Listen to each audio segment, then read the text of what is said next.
Сөздүн күчү өтө күчтүү түшүнгөн кишиге. Социалдык тармактар башкарып калды дейт. Өтө кооптуу укурда. Өтө кооптуу укурда. Ойноп сүйлөсөң да ойлоп сүйлө. Сен кимсиң садагам? Сен кай жерде окудуң? Кай китепти окудуң да эмнени бүтүрдүң? Өзүм көк таштай тийген саясат. Турапов болуп жүргөндө баскы бала бакчада жүргөн. Сөздүн таасирин карап туруңуз, байкап туруңуз. Күйөөлөрүн үйгө таштап келген аялдардай болуп, жолукпай эле койсок болмок. Аябай каттуу намыстанып кетишип кол коюшат баштап. Жараткан сыноолорун берет. Эсиңе келсең келдиң. Келбесең ошондон ары. Аксакал, сиз өлкөнү чейрек кылым башкаргансыз, айтып койбойсузбу? Кыргызды мыктыларыбыз деп жүргөн президентиңби, башкаларыңбы ошондой болуп көйүп кетсе, токтотуп койчу аксакалым барбы? Айтматов менен биз нече жыл чогуу иштешип калдык. Ишенсеңиз, кечинде саат 6-ларда ушундай болуп отурдук. Үчөөбүз таң атып кеткенде турдук. Бир көз ирмем, бирөө кыйшайып уктаган жок. Өкүл ата болуп бериңиз деп сурады. Өкүл ата болбой калдыңыз. Анан эмне себептен? Биздин ортобузда калсын. Өзүм менен өзүм болом деп баарынан ажырадым. Мен эле эмне десе ошо десин дегенге азыр келип атам да.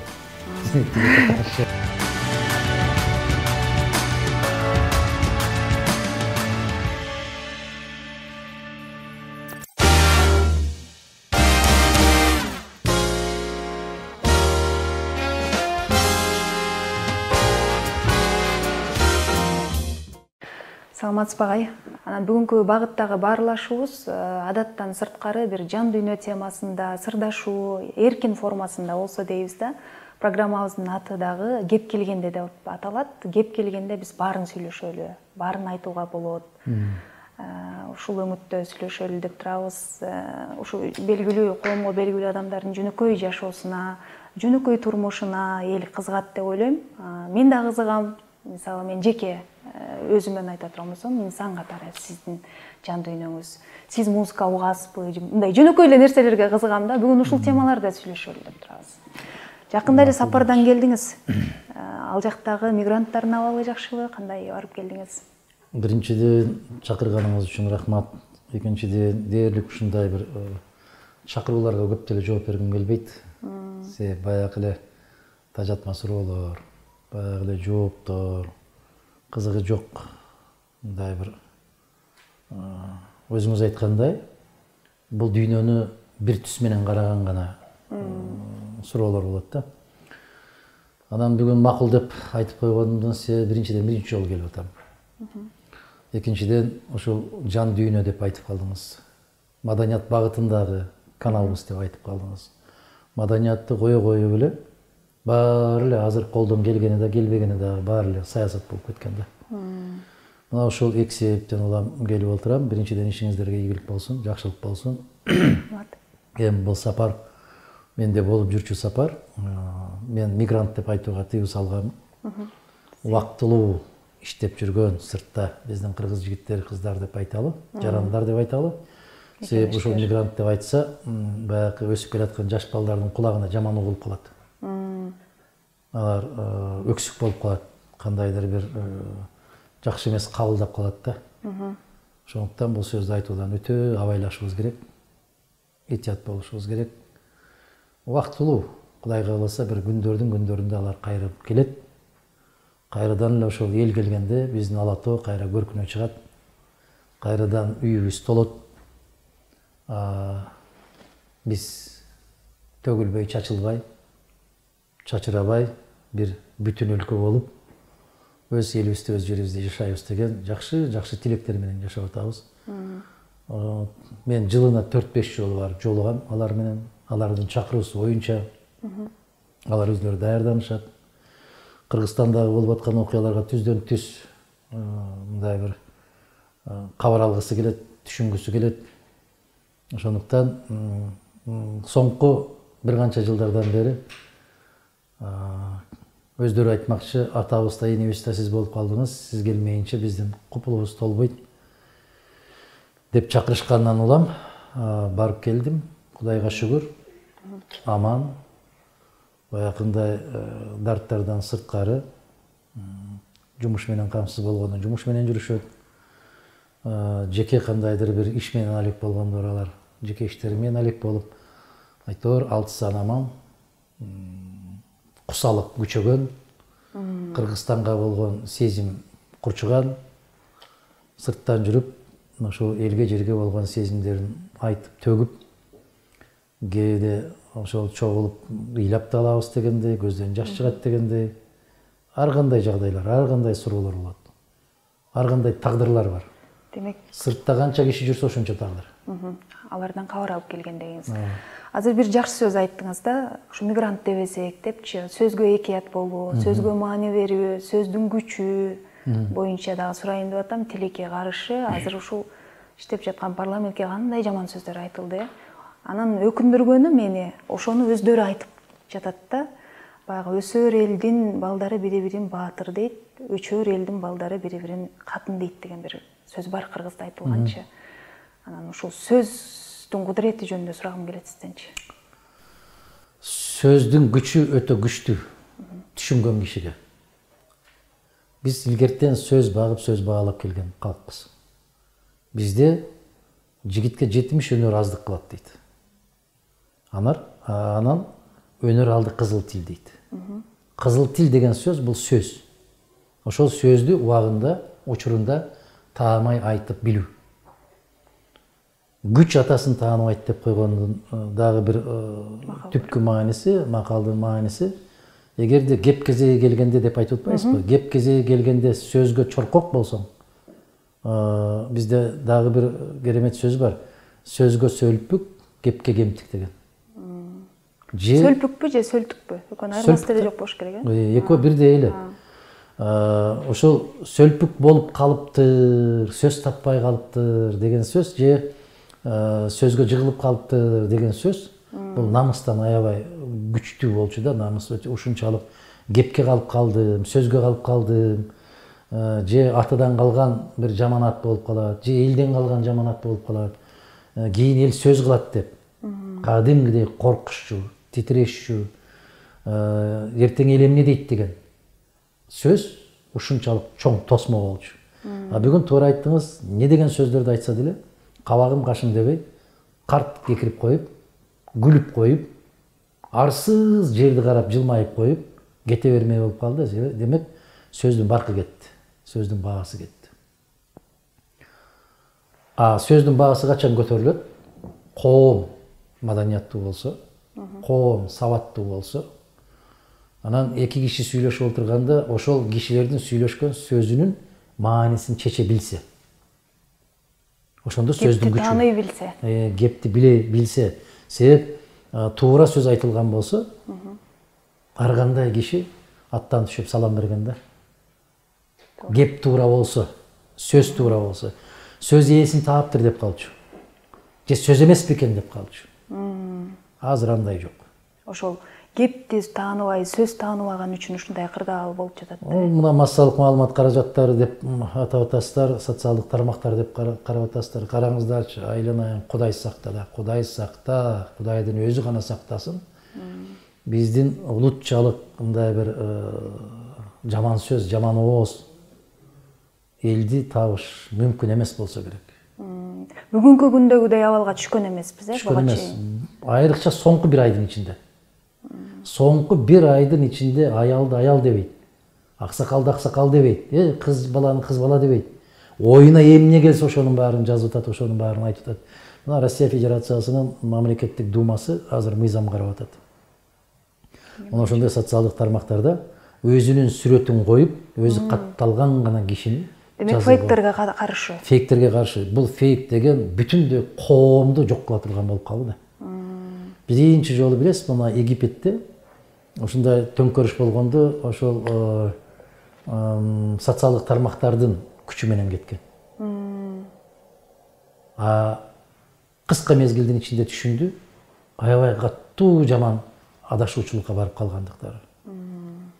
Бүгүн ушул социалдык тармактардын күчү, мына Москва Ломоносов университетинин профессору Александр Кабринский деген профессор бар. Ошо киши бир сөзүндө айтты да, автократия деген бар. Бир кишинин авторитети менен башкарган. Демократия деген бар. Элдин эркиндиги деген. Анан тирания деген бар. Ушул сөзгө жаңы сөз киргиздим, нетократия дейт. Нетократия деген бул интернет дегенден алынган, нет, тармак, нетократия. Социалдык тармактар башкарып калды дейт. Өтө кооптуу кырдаал, өтө кооптуу кырдаал. Себеп социалдык тармактарга ким экенинди билбейсиң да, жанагындай арыстанын сүрөтүн тартып алып, карышкырдын сүрөтүн тартып, бүркүт болуп, шумкар болуп кире беришет, бирок ар жактарда отурган чычкандар да. Мына ушундай зөөкүрдүк, антигуманизм, пастык, аябай баягы алатактар, коомдук алатактар бүгүн өзүңүз жогоруда баса белгилегендей мындай бир аябай күчөп турган мезгили. Бул жолдон биз кантип чыгабыз? Кантип жолго салабыз? Жалпы маданиятты көтөрүш кайтабыз? Жалпы маданиятты көтөрүш керек, бул бир.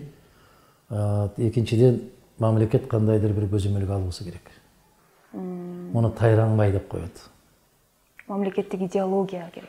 Идеология десе эле айта бересиңер да, мамлекеттик идеология керек деп. Идеологиянын кереги бир гана жол менен кабыл алынат. Улуттун улуттук жүзү кандай болуу керек? Улуунун орду кайсы жерде болуу керек? Кичүүгө кандай ызат, сый, урмат болуу керек? Аял кишинин орду кандай болуу керек да? Эр азаматтын орду кандай болуу керек? Ушул эле намыс. Мен айта берип чарчадым деп айтканымдын себеби ушунда турат. Кыргызда керемет макал лакаптар бар. Ким жаза алат ошондой идеологияны? Турат, идеологияң даяр, кыргыз. Ошол жерде жазылып атат. Ойноп сүйлөсөң да ойлоп сүйлө.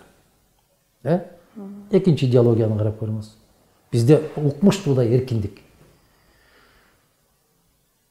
Баш кесмек бар да тил кесмек жок. Бул сөз эркиндигинин туу чокусу. Бирок тосмо бар. Ойноп сүйлөсөң да ойлоп сүйлө. Ойлобой сүйлөгөн онтобой өлөт. Не деген сөз? Дүйнөдө эң таттуу нерсе эмне? Тил. Дүйнөдө эң ачуу нерсе эмне? Тил. Тил бул укмуштуудай курал. Бая жипсиз муунтуптур деп коет го. Кебез менен муунткан сыяктуу. Жипсиз муунтуп салыптыр деген сөз бул сөз менен муунтуп коет. Эгер кептин төркүнүн билсе, кепти түшүнсө. Бүгүн караңыздар, кереметтей айманчоктой болгон кыздарыбыздын даректерине не деген сөздөрдү айтышып атат. Кечээ өтүп кеткен, көздөр өтүп кеткен залкарларга не деген сөздөрдү айтышып атат. Бүгүн көзүбүздүн карегиндей сактай турган аксакал эжекелерибизге, агайларыбызга не деген кептер айтылып атат. Сен кимсиң, садагам? Сен кай жерде окудуң? Кай китепти окудуң да эмнени бүтүрдүң? Сен кимсиң? Мен аябай таң калганым, мына Рыспай Абдыкадыровдун ырларын чыгарып коюптур да. Ырларын чыгарып, өзүнүн аткаруусунда ырларын чыгарып коюптур. Бир канча киши керемет деп момундай койсо, бир канчасы момундай болуп коюптур. Эмнеге, кыргыз? Айланайын элим, эмнеге? Сен Рыспайда мыктырдаганың үчүн мындай кылдыңбы? Же Рыспайдын огону жакпайбы? Эмнеси жакпайт? Эмнеге момундай айтчы? Дизлайк. Мен ошол терминдерди да билбейм. Эмнеге? Эмнеге? Токтогулдун ырларын чыгарып койсо дагы ушундай. Асанкалы Игеримбаевдики да мындай. Жеңи жок Арстанбек Бойлашуулар Кимдердикин койсоң деле ушундай. Эмнеге? Эмне болду? Демек ал коомдун табити. Бул табиттен деле эмес го, бул оору. Оору, себеп ошол жердеги ырды укпайт. Ал жердеги сөздү да укпайт, кепти да укпайт. Жөн эле ооруп калганда ушундай кылып туруш керек. Оорукчан. Оорукчан. Кээ бир кишилерге каршы ушундай оорукчандык бар. Бул анда психологиялык абал, Ушул оору, коомдун оорусу. Мисалы, менин атым чыкса момундай. Бүттү. Ал тапшырма. Ал бир кандайдыр бир психологиялык жактан бир жетишпестикпи, жөн эле ушундай да. Коомдун психологиялык травмасы балким. Ооба, коомду оорукчан деп айтсам, кейлер түшүнөт да, кейси түшүнбөйт. Оорукчан деп атат деп. Бизде иликтөө жүргүзүп келгенде дүйнө жүзү боюнча эң бактылуу өлкөлөр кайсы десе, эң бактылуу өлкөлөрдө ошол Дания, Швеция, Финляндия, Норвегия, Голландия сыяктуу өлкөлөр кирет экен да, эң бактылуу.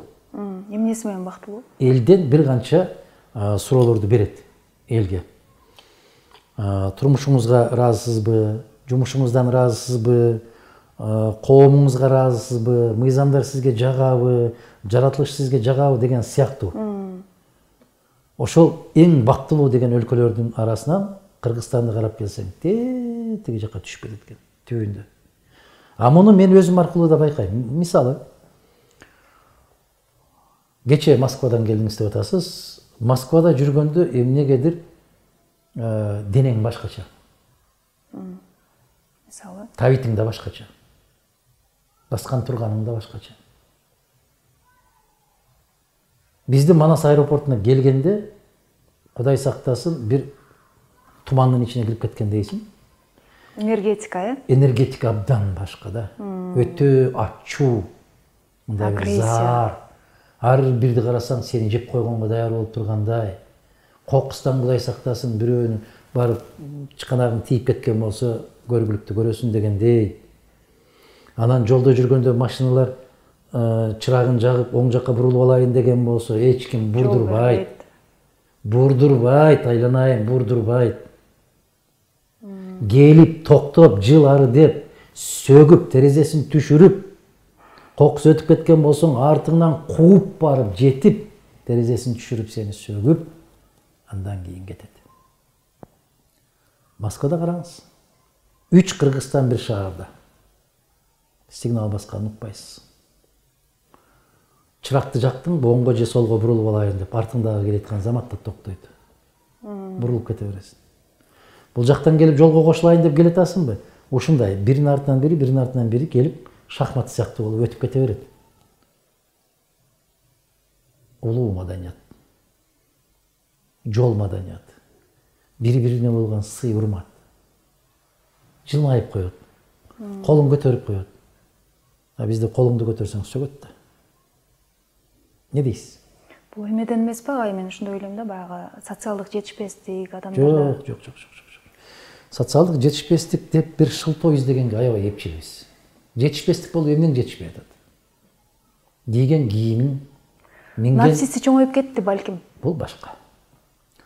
Кедей кедейлигинен кедей эмес дейт. Тойбогондугунан кедей дейт. Туура.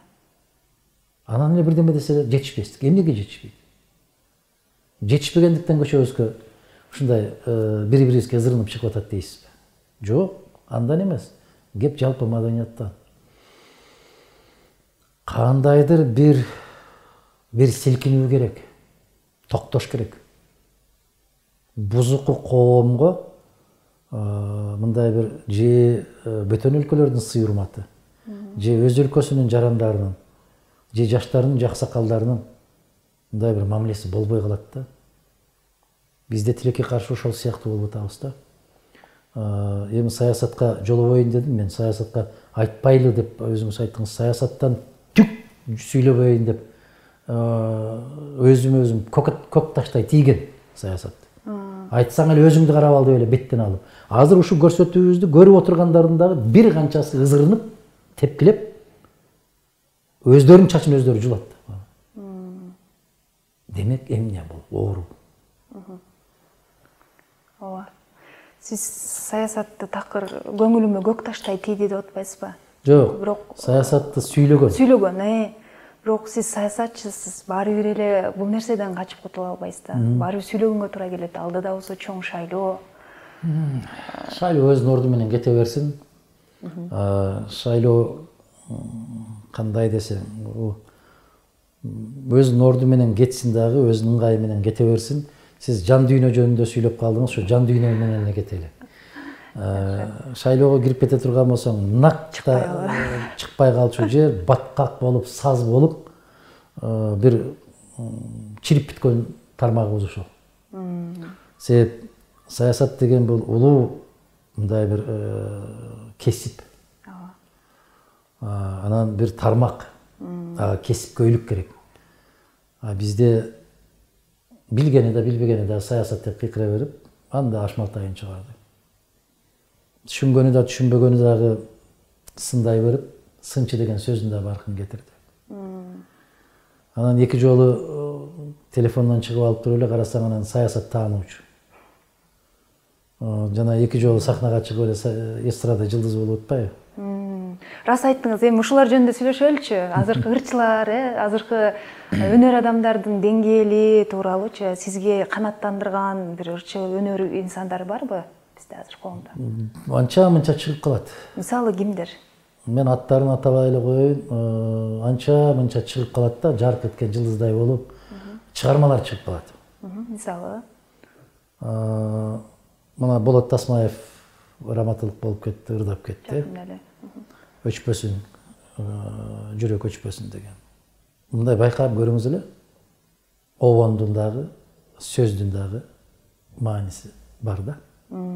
Байкап көрүңүз.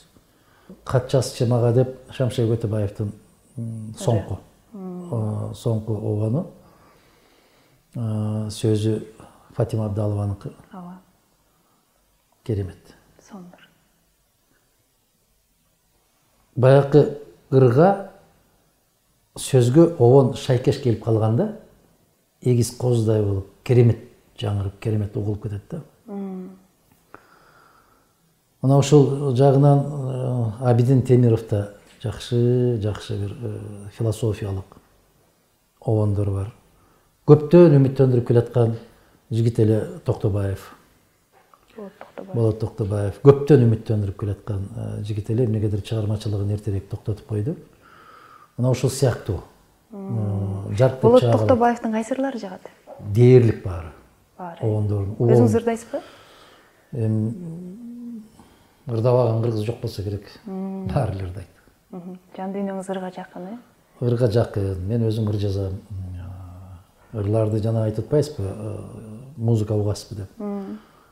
Мен кабинетиме барсаңар да 24 саат музыка болот, машинама отурсаңар да 24 саат музыка болот. Атайын бир ырчыныкын угасызбы же радио угуп кетесизби? Радио угуу керек, атайын ырчыларды мен алыс жолго чыкканда.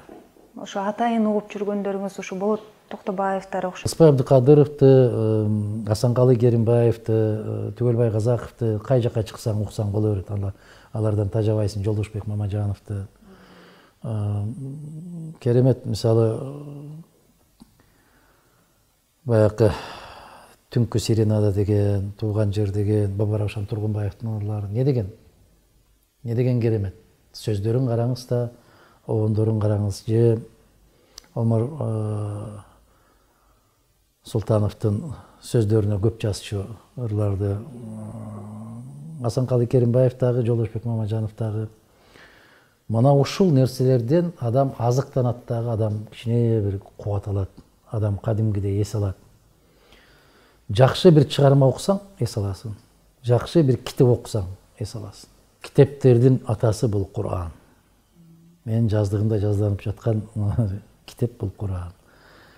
10 канчанчы жылы окусаң дагы бүтөрү менен кайра башынан баштайсың. Ары бир окуганыңда жаңы жаңылыктарды, жаңы ачылыштарды ачасың. Адамзаттын ойлоп тапкан, жазган китептери дагы улуу чыгармалары бар. Ал Кур'ан эми бул жараткан Аллахтын сөзү. Адамдын жараткан китептеринен улуу чыгармалар өтө көп. Кайсы бирин айтайын? Улам китеп которуп, алмаштырып туруп окуп тургандан кийин кайсы бир чыгарманы өзгөчө баса белгилеш кыйыныраак болуп калат. Бирок эсиңизге келгенин айтыңызчы азыр. Эсиме келгендерин мен санап берем. Кимдердикин? Сиз дүйнөлүк классика дейсизби? Дүйнөлүк классикадан дагы, көркөм чыгармачылык адабияттан сурайлы, дүйнөлүк классикадан, анан кыргыз. Дүйнөлүк классикалардан алып караса, мен Толстойду, Достоевскийни окубаган киши жок. Бирок мына Тургеневдин Дворяндар уясы деген романы бар.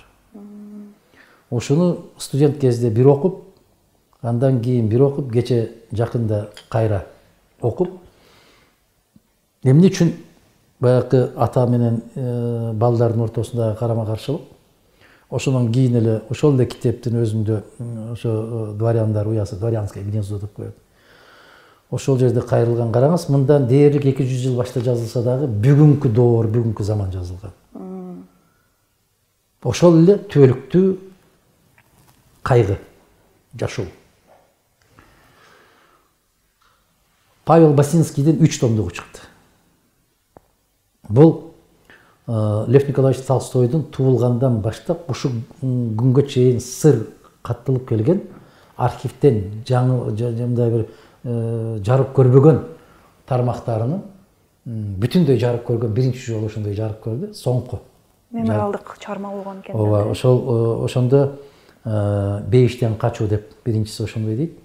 Анан Лев в тени льва дейт. Себеби Лев деген ал Лев Толстойдун 3-чү уулунун аты. Лев арыстан, арыстандын көлөкөсүндө дейт да. Себеби атасы да арыстан, баласы да арыстан.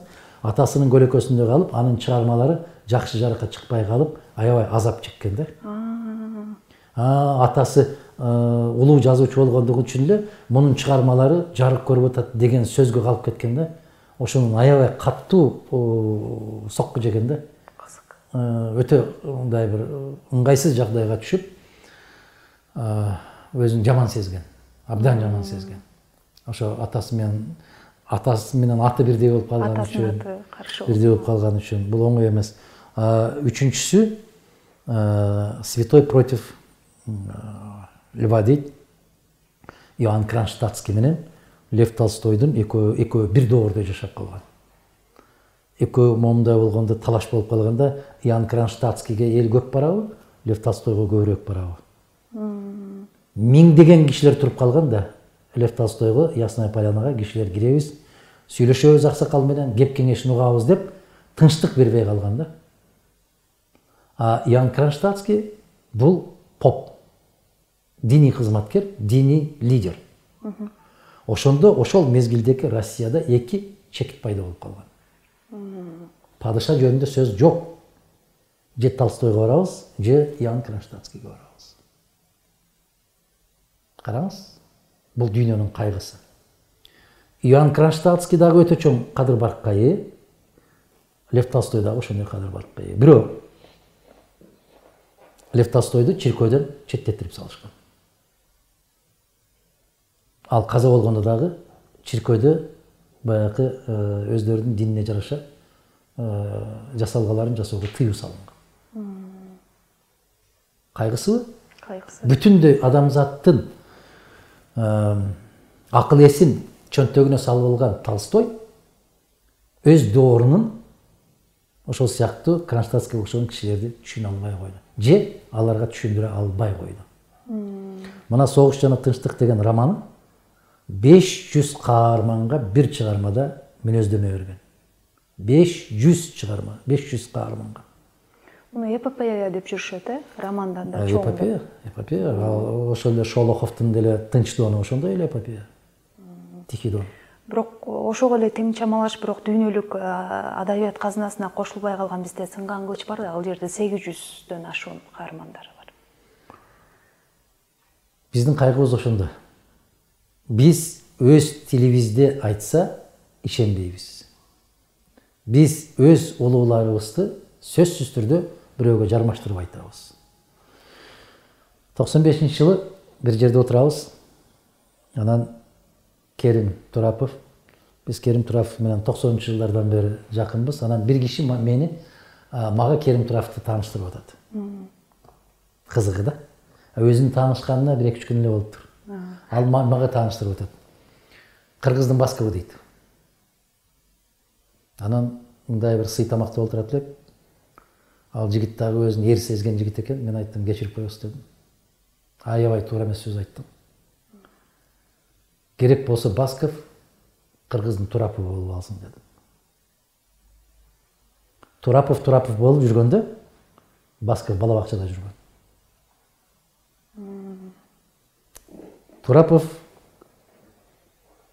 Кремльде съездер залында ырдап жүргөндө Басков мектепте жүрсө керек. Эмнеге ушундай биз өксүкпүз? Эмнеге ушундай бир жарым жан сезебиз өзүбүздү? Сөзсүз бирөөгө окшоштура коет. Басынган психология. Басынган, мен өксүктүк деп койдум муну. Комплекс неполноценность. Эмне үчүн ушундай оорубуз? Эмнеге ушундай болуп пайда болуп калды? Кайдан пайда болду бул? Жообун таптыңызбы? Жооп баягы эле ошол сабатсыздык. Жооп баягы эле тааныбастык өзүбүздү. Бүт бар өзүбүздө, өзүбүздөн кеткен. Мына карабайсызбы? Биз кыргыздын тилин кыргызча үйрөтүшүбүз керек. Ой салаган. Кыргыздын тили биринчи кыргызга керек.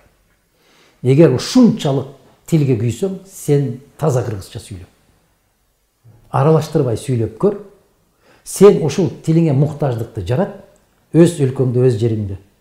Башка адамдар суктануу менен кыргыз тилин үйрөнсүн. Сырттан келгендер мага айтат. Адакын келсем баштайм. Биз бекерден бекер акча коротуп, 6 ай кыргыз курсуна барып турбуз. Эмнеге? Биз Кыргызстанга барып иштейбиз деп кыргызча үйрөндүк эле. Бирок бул жерде эч ким сүйлөбөй турбайбы кыргызча дейт. Ашканага кирсең да ошол. Көчөдө жүрсөң да ошол. Мен макул дейм. Канча тил билсең керемет. Бирок өз тилиңди сен керемет деңгээлде шурудай тизип сүйлөгөндө үйрөнүшүң керек да. Билишиң керек да, сен милдетиң да бул. Башка тилди билүү милдет эмес. Кааласаң үйрөн, каалабасаң жок. Ал өзүң үчүн. А бирок эне тилиңди билүү милдет да. Тил жөнүндө кеп болуп калды. Чечендик менен ораторлуктун айырмасы. Чечендик менен ораторлуктун айырмасы эстүү менен даанышмандын ортосундагыдай. Эстүү киши менен даанышмандын ортосун билесизби? Сиз буну бир интервьюда айтыпсыз. Ооба. Ошол жообуңузду кайталайм да азыр мен. Ошондой. Чечен деген бул ар кандай жерден сөз таап чыгып кетчү. Оратор деген ошол айткан сөзүң коомчулукка кандай таасир кылат? Быжылдап сүйлөй берсең боло берет. Бирок канчалык даражада айткан кебиң жугумдуу. Бизде кээ бир саясатчылар же мындай бир инсандар барбы? Сүйлөй берет, сөзүндө туз жок. Маңыз деп койгондойду. Бирдеме жукпайт. 10 мүнөт сүйлөйт, эмне жөнүндө сүйлөгөнүн билбейсиң. Ошондой ырлар да көп. Радиодон ырдай берет, бир сөзү эсиңде калбайт. Ошол сыяктуу эле оратор деген бул ушундай оратор дегендин кыргызчасын кандай кылса болот? Сөзмөр десе болобу? Тапан балким. Тапан деген анча болбой калат. Тапандын дагы мааниси башкачараак. Оратор деген мына кыргыз дүйнөсүндө алып карасаң Исхак Разаковду Оратор десек болот. Оратор деп айтат. Дүйнөлүк масштабта карасаңар Уинстон Черчиллди оратор деп айтышат. Непревзойденный оратор деп айтат. Бүгүнкү күнгө чейин аны басып өткөн оратор жок дейт. Бирок ошол дүйнөлүк деңгээлдеги таанылган Уинстон Черчилл Сталинди эмне деп атат? Мен Британия парламентинин дуалында тарбияланган, ар кандай аргументтерди керемет айткан, Сталиндин алдында аргумент таппай калчумун дейт. Сталин кем сөз болгон, аз сүйлөгөн, өтө жеткиликтүү сүйлөгөн, таамай сүйлөгөн. Демек ал чечен болгон. Бул чечен. Бул сөзгө чечен. Карасаңызчы, баягы 43-жылы Тегеранда жолугушканда, экинчи фронтты ачуу боюнча бардык аргументтерди айтканда Рузвельт, Черчилль, Сталин үчөө айтышат да, макул дейт. Сталиндин берген сунуштарына баарына макул болушат. Эми биз ушуларды барып башкы штабтын жетекчилери менен макулдашышыбыз керек дейт. Десе Сталин айтат, біз өзіміз чече албайбызбы дейді. Өлкө жетекчилери. Десе Рузвельт менен Черчилль унчукпай калат. Сөздүн таасирин карап туруңуз, байкап туруңуз. Биз анда неге жолуктук дейт бул жерге. Күйөөлөрүн үйгө таштап келген аялдардай болуп, жолукпай эле койсок болмок дегендей сөз айтат. Аябай каттуу намыстанып кетишип кол коюшат башталды.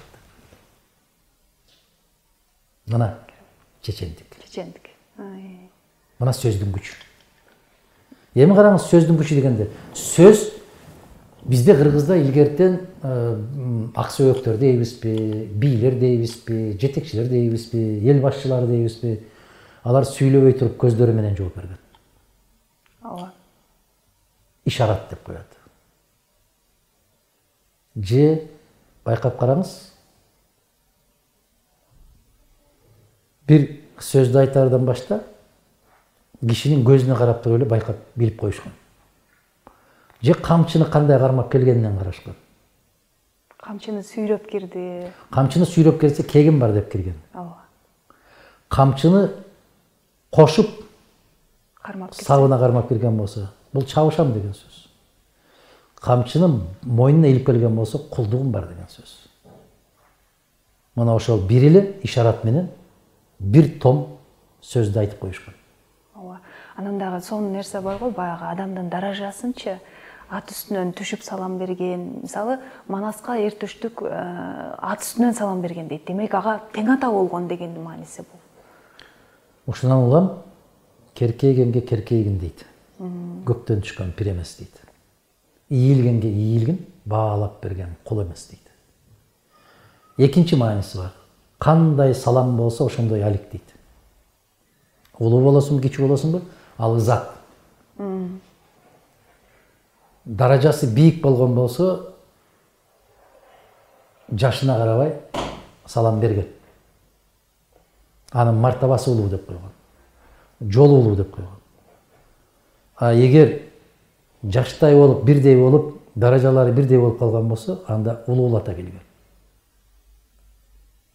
Биздин кыргыз маданиятындагы эң чоң протокол бул баягындай устукан бөлүштүрүү. Ошол устукан аркылуу ар бир кишинин даражасын белгилеп койгон. Ошол дасторконго биринчи жолу келип катышып отурган киши дагы кимдин даражасы канча экендигин ошол берген устукан аркылуу билген. Отурган жери, сүйлөгөн кеби. А эгер төрдө отуруп алып, бакылдап, ага жарашыксыз сөздөрдү сүйлөй берсек, ал экинчи төргө отурган эмес. Ошондон кийин эме деген сөз калган? Акыл жаштан, асыл таштан деген. Кереметпи? Керемет. Жусуп Баласагын бабабыз эмне деп кетти? Төрдөн орун тийген болсо нааданга, улагада калганыңа арданба дейт. Мына сиз экөөбүз керекпи 1000 жылдык кыргыздын сөз тарыхын оодардык. Жусуп Баласагындан баштап бүгүнкү ырчылардан бүтүрүп атабыз. Демек, мезгилдин экөөнүн ортосундагы көзгө көрүнбөгөн айкалыштар көп бекен? Көп. Бул чынжыр. Бул үзгүлтүксүз келаткан чынжыр. А эгер бир жеринен үзүлүп калган болсо, бүттү. Улут катары жок болот. Бүгүнкү коркунуч ошол үзүлүүбүздүн алдында турабыз. Аз калып баратат. Кайдыгерликтин кесепетинен, билармандарды сыйлай албай калганыбыздын кесепетинен, улууларды укпай калганыбыздын кесепетинен чынжыр үзүлгөнү калды. А эгер кааласаңыз аны чынжыр деңиз, кааласаңыз аны кыргыз көчү деңиз. Кыргыз көчү уланышы үчүн көчтөн келеткан жагыңды билишиң керек.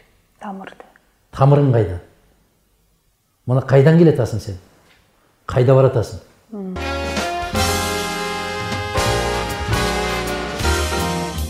Кыргыз мындай бир Кудайдын куту жаган, Кудайдын мээрими төгүлгөн ушундай ырыстуу элбиз деп айтып калабыз да.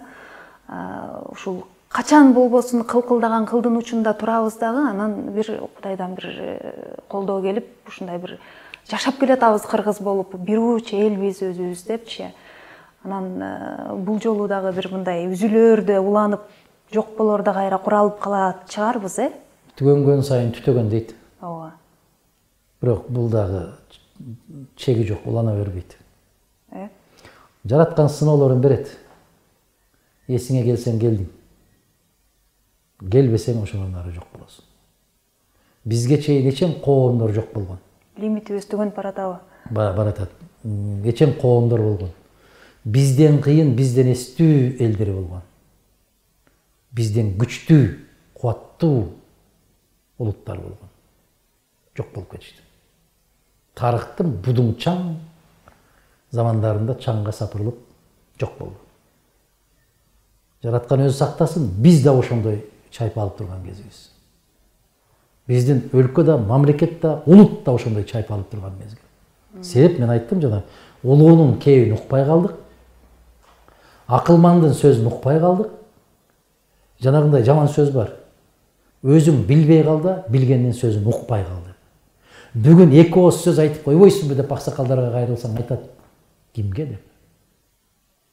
Раматылык Абсамат Масаличке ушундай сөз айтат элем мен. Аксакал, сиз айтып койбойсузбу? Сиз билесиз го. Мыйзамдарды карап атканда. Турдакунусу Валичке айтат элек. Аксакал, сиз өлкөнү чейрек кылым башкаргансыз, айтып койбойсузбу моңорго? Эки аксакалдын улуулугу ушунда турат. Айтаарга киши жок болсо кимге айтасың деген. Бул жагдай ошол эле Манас эпосунда, Манас каза болордо ушул Бакайга керес кылган экен, жыйын болгон жерге барбай жүр депчи. Анткени сенин кадырыңды биле турган киши жок. Азамат. Ошол сенин кадырыңды биле турган киши жок. Коом калбай калды. Ошол коом сени капа кылып, көңүлүңдү оорутуп коет деген сыяктуу да. Ошол Бакай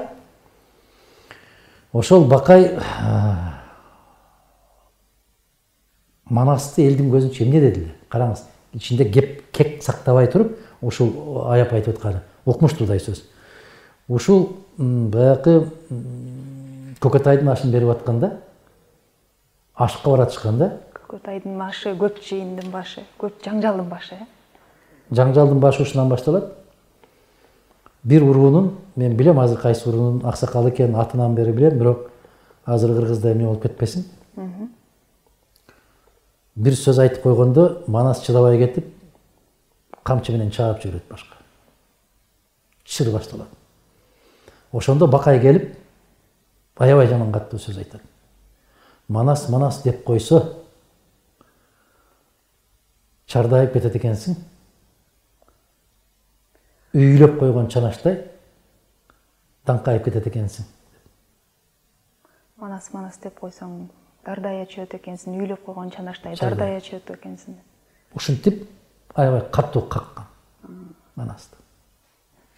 Ат менен бастырып келип туруп, экөөнүн ортосуна тура калып. Көрдүңүзбү? Хан Манас Бакайдын сөзүн туура көрүп, тыйып атат өзүн. Өзүн ушунчалык тыйып атат. Эми азыркы заманды карап коюңуз, ошентип кыргыздын мыктыларыбыз деп жүргөн президенттиңби, башкаларыңбы ошондой болуп көйүп кетсе, токтотуп койчу аксакалың барбы кыргыз?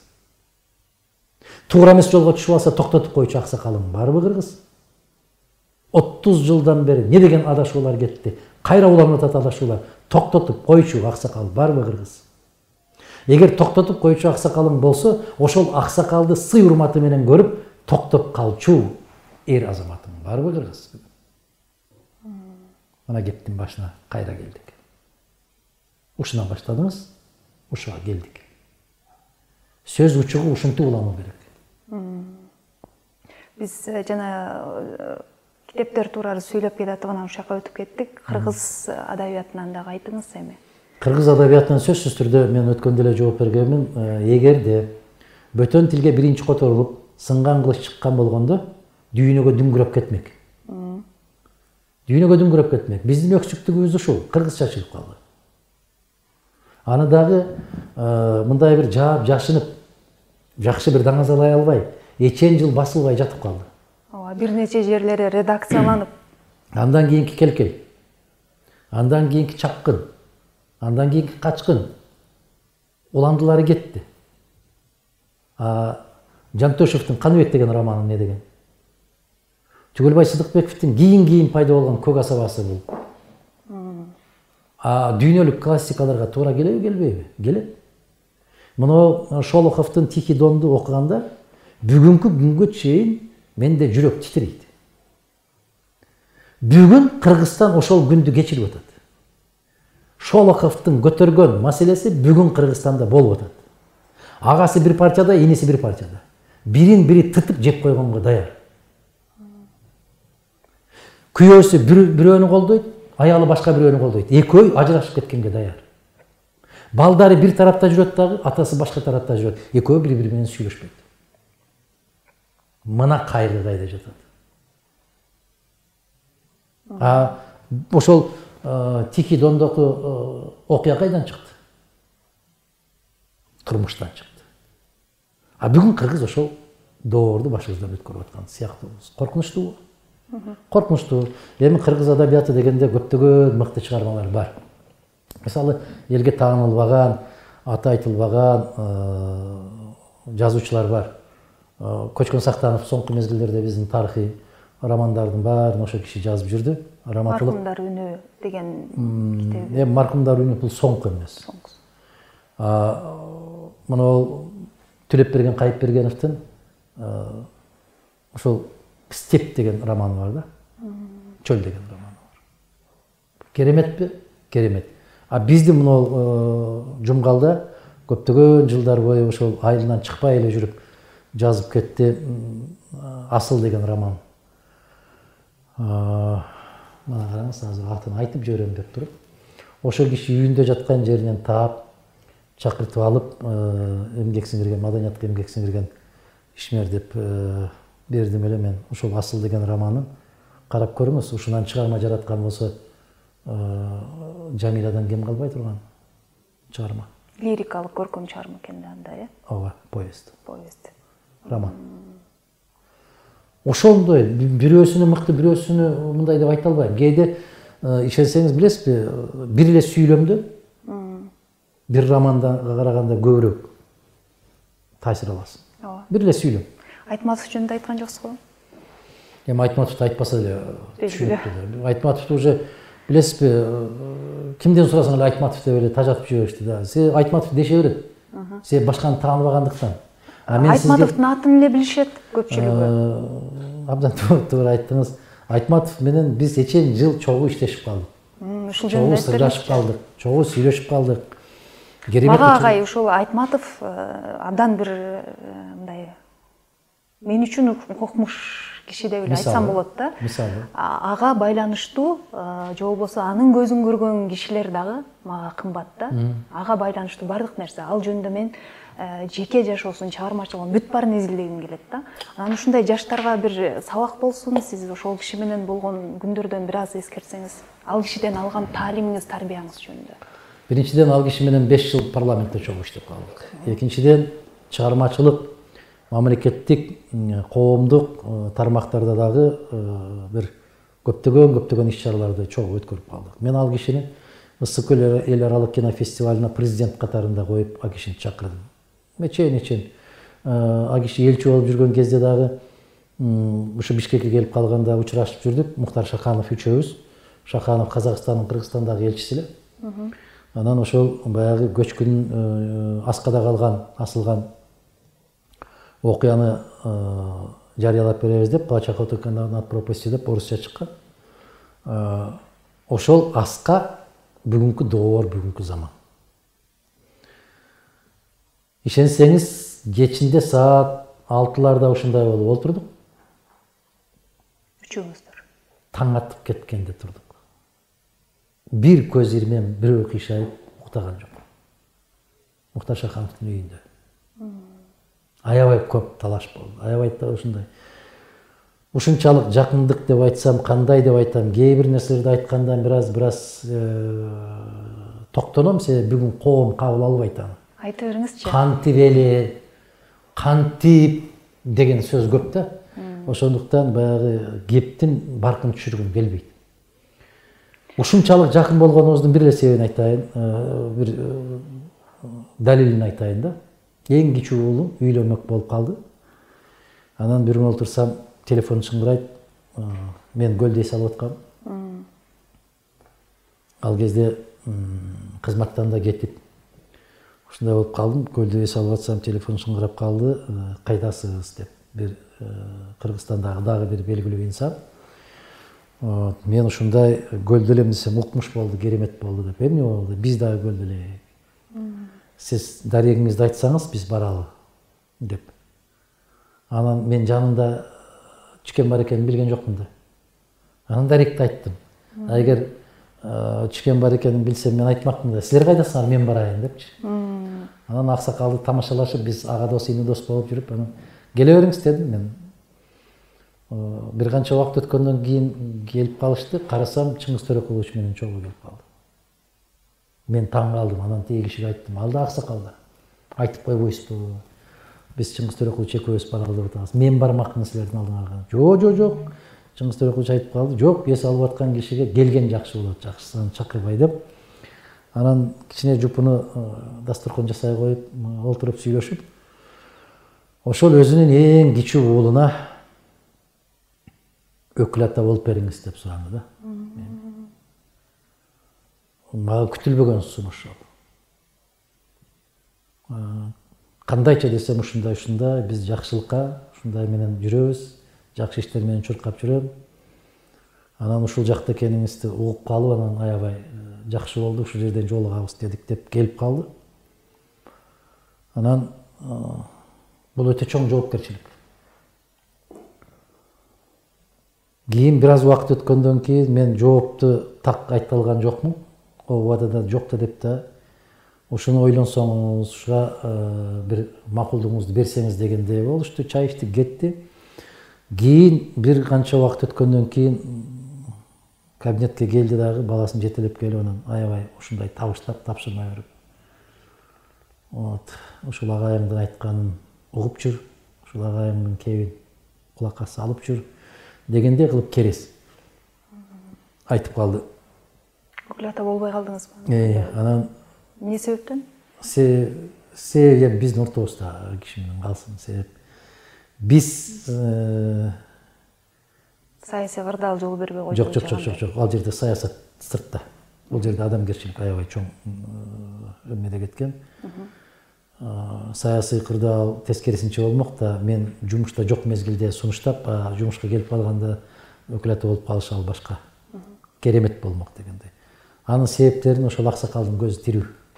Ошол үчөөбүз отурган аксакалдын көзү тирүү. Ошол киши айтып берсе туурараак болот. Так мен тарабынан болсо туура эмес болуп калат да. Баягы эле түшүндүк. Өзүн мындай көрсөтүп атат дегенде, мен Кудай сактасын. Ошон үчүн жана ырларды окуп бериңиз дегенде да Кудай сакта дейм. Жок. Андай болбойт. Биз дайым өзүбүздү тартып келебиз да. Неге ушул мүнөз каяктан бизге калыптанган? Тартып келебиз, эл деп жашайбыз. Кичинекей кезин үй курсаң да кошуна эмне дейт, кийим алсаң да кошуна эмне дейт, тигинде болсо да кошуна эмне дейт деген сыяктуу. Анан дагы бир белгилүү бир Кыргызстанга белгилүү бир жакшы саналаш жолдош жигит бар. Мен жалгыз ушундаймынбы десем, а киши да ошондой экен, эмне болуп кетти деп. Бир күн мындай бир жаңы тон кийип алыптыр да. Анан куттуу болсун, жакшы тон алыптырсың десем, адыке буга 7 жыл болду дейт алганына. Эмнеге ошол мезгилге чейин кийбей жүрдүң десем, 7 жыл башта алган элем, жакшы мындай бир жакшылыктарга, бир тойлорго алган сыяктуу. Ушуну кийип алсам, кызматы жогорулаганда тон кийип алыптыр деген сөз болобу деп коркуп кийбей жүрдү. Караңызчы. Биз бири-бирибизден коркуп, бири-бирибизден чочуп, өзүбүздү өзүбүз капаска салып алып жашаган элбиз. Же шатыра шатман шапар тээп ойногондон коркобуз, же каттуу бир жулунуп иштегенден коркобуз, өтө бай болуп кетүүдөн коркобуз, өтө ишиң жүрүшүп кеткенден коркобуз. Көз тиет деп. Өтө жупуну жакыр болуп калгандан коркобуз. Ким болушубуз керек биз? Ким болушубуз керек? Бул аң сезимдеги эркиндиктин жоктугу эмеспи? Муну айтайын десең, Игорь Тальковдун сонун сөзү бар экен да. Жөнөкөй болсоң тебелеп кетет. Таланттуу болсоң асылат. Бай болсоң сөз кылат. Кедей болсоң маскара кылат. Ушулардын баарын ойлоп отуруп, өзүм менен өзүм болгонду жакшы көрдүм деп. Эмне десе ошо десин. Деген Игорь Тальковдун ошо бир. Сиз өзүңүз менен өзүңүз боло алдыңызбы? Мен өзүм менен өзүм болгон үчүн жана сиз айтып атпайсызбы, бир интервьюңузда айттыңыз эле деп. Өзүм менен өзүм болом деп баарынан ажырадым. Баарына жагымдуу болом деп өзүмдү жоготуп алдым дейт. Сиз тандаңыз. Сиз өзүңүз менен өзүңүз болгоңуз келеби? Албетте. Анда курбу күтпөң. Сиз биринчи көрө албаган курбуңуз болот. Демек сиздин досуңуз жок. Менде чыныгы сөздүн маанисинде дос жок деп мындан бир 25 жыл башта интервью берген экен. Ал кездеги Асаба деген кездке.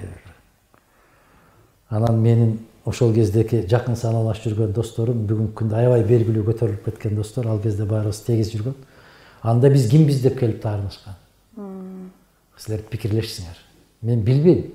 Могул бөлмөдөн чыкканда кайда кетесиңер? Дегендей сыяктуу жооп бердим эле. Турмуш 100% далилдеди. Ошол доспуз деп жүргөндөрдөн бирөөсү дагы дээрлик калбайт. Жаныңда калбайт. Ошон үчүн ар бир инсандын жалгыз досу болот, ал жараткандын өзү. Жараткандын өзү. Ошон үчүн жанагы китеп чыгып атканда дагы китептин атын кандай коебуз дегенде жалгыз дос деп. Жалгыз дос жараткан. Ошол. Неге ырларыңызды окуйсуз? Бул кайра эле ушул өзүңүз менен өзүңүз эл эмне десе ошо десин деп окуй берсеңиз болобу эле? Мен эл эмне десе ошо десин дегенге азыр келип атам да. Анда окуп бериңиз, эмне десе ошо десин эми. Жок. Дизлайк басса дагы, лайк басса дагы. Мени кызыктырбайт. Мен ишенсеңиз, мына телефонумду колуңузга берем, 1 секунд социалдык тармакка кирбейм. Карабайм мен. Мага эмне десе ошо десин. Макул, анда кайсыл темада ырлар жазасыз? Меники негизинен эл жер. Атуулук темадагы, лирикалык темаларга айрылбайсызбы? Мен баягы терезеңде жалгыз калдым, тоңуп калдым, үшүп калдым, алар мен жак көп. Андайга жакын эмесмин. Сенсиз жашай албайм. Демек сиз сезимди эмес, акылды пайдаланасыз. Жок. Дагы бир интервьюмда айткам. Анда да тепки жегем. Адамдын ички жан дүйнөсүндө дайым согуш жүрөт. Акыл менен сезимдин Акыл менен жүрөктүн ортосунда. Сен билбейсиң, акылың айткандай кадам шилтесең туура болобу, же жүрөгүңдүн амири менен жүрсөң туура болобу. Жүрөгүңдүн айтканын кылайын десең акыл каршы чыгат. Акылыңдын айтканын жасайын десең жүрөк каршы чыгат. Адам ошон үчүн кишенделген. Эки сезимдин ортосунда. Эки сезимдин ортосунда кул. Адам кул. Анан экөөнө тең баш бербей кеткенди ботобай, келесо деп. Кандай деп койсоң болот? Бир кете берет да. Кете берет, ойлонбойт. Кете берген бул адамга тийиштүү мүнөз эмес, тийиштүү. Адам ойлонуу керек. Адам акыл калчаш керек. Жараткан ар бир адамдын мүчөсүн жараткандан кийин соңкусун акылды жаратып, акылды чакырып алып туруп айтат дейт. Мен сен аркылуу берем, сен аркылуу алам. Эгер адамда бардык нерсе телегей тегиз болсо, ага акылдын тиешеси бар. Таптакыр эч нерсеге жетишпей калса да акылдын тиешеси бар. Акылды берсе адамда бардык нерсе болот. Акылын алып койгон болсо адамда эч нерсе калбайт. Ошол сыяктуу сизге азыр мен жүрөгүм менен түшүнүп турам. Мен ырларымды окуп берүүсүн каалап атасыз. Акылым айтып атат, Адахан, токто. эмне болот экен? Андан аркысын соң эмнеси? Бир эмнесинди айттым эле да, ырларың Алыкул Осмоновдукундай болгондон кийин. Демек ички цензурадан өтпөй атат. Же Жолом Мамытовдой болбогондон кийин ал менин гана жан ички туйгум, менин ички сезимдерим. Ар бир ырларымды жазып, ал жака таштап, бул жака таштап коюп жүрө берген экенмин. Менин эң кенже карындашым бар, Мадина деген. Ошол Мадина деген карындашым жыйнап жүргөн экен да. Үй иш кырып атканда башка кылган себеп 8-9 класстан башталып жазылган ырлар бар. Кийин аскерден кийин келгенде карасам, бир жанакы жалпы дептерге жыйнап, өзү көчүрүп жазып койгон экен. Ошол эмелерди. Ошонун эмгегинин аркасында гана кээ бир ырлар калды. Бүтпөй калган поэмалар бар. Алардын жарык көрүшүн каалабайм. Мен атамдын дагы аябай керемет жазган ырлары бар экен. Эч ким жарык көрбөдү. Аны дагы мен кийин үйдүн үстүн жаңылайбыз деп, чатырдын ичиндеки 82 жылдарында, 81 жылдарында ошону тазалайм деп барып отуруп, бир нерселерди көтөрүп атсам, бир дептер бар экен, дептерди ача койсом, ушундай ырлар жазылган экен. Атамдын колун тааныйм да мен. Кийин өзүнөн сурасам, баягы студенттик кезинде жазган ырлар экен ошол. Элмирбек бул философ акын. Ушулардын баарын трибунадан айтсам, жете багай деди, жетет. Анда жанагы сиз айткан каруум казык, каным азык деди. Азыклар болсо, көчөдөн баратсаң эле желкени чак кармайт дагы, тартат өзүн. Селфи кылып коёчу. Апамдын тизесине башыңды коёр замат бара кетчү. Сиз өзүңүздү көп ичинде жалгыз калган адам сезбейсизби азыр? Мен сезем эмес, мен ошондой. Жетекчинин көзүндө каары, жүрөгүндө мээри болушу керек. Эмнеге болсо макул болуп аткан, өзүнүн ушундай болуп чогуу өскөн өнөктөшү эмне кылды? А бүгүнкүлөрүм ким келсе ошол келсин, бүгүлүп барып, чөгөлөп барып кызмат кылайын, ушул оокатта жейин, ушул айлыкты алайын. Чексиз бактысыздык. Тил дейт, өзүнүн ички дүйнөсүн жашыруу үчүн берилген.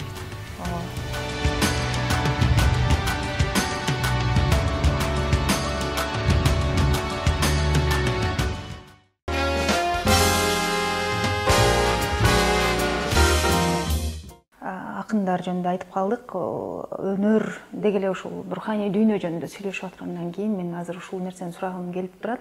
Жакында эле мына Элмирбек Иманалиевдин көзү өттү.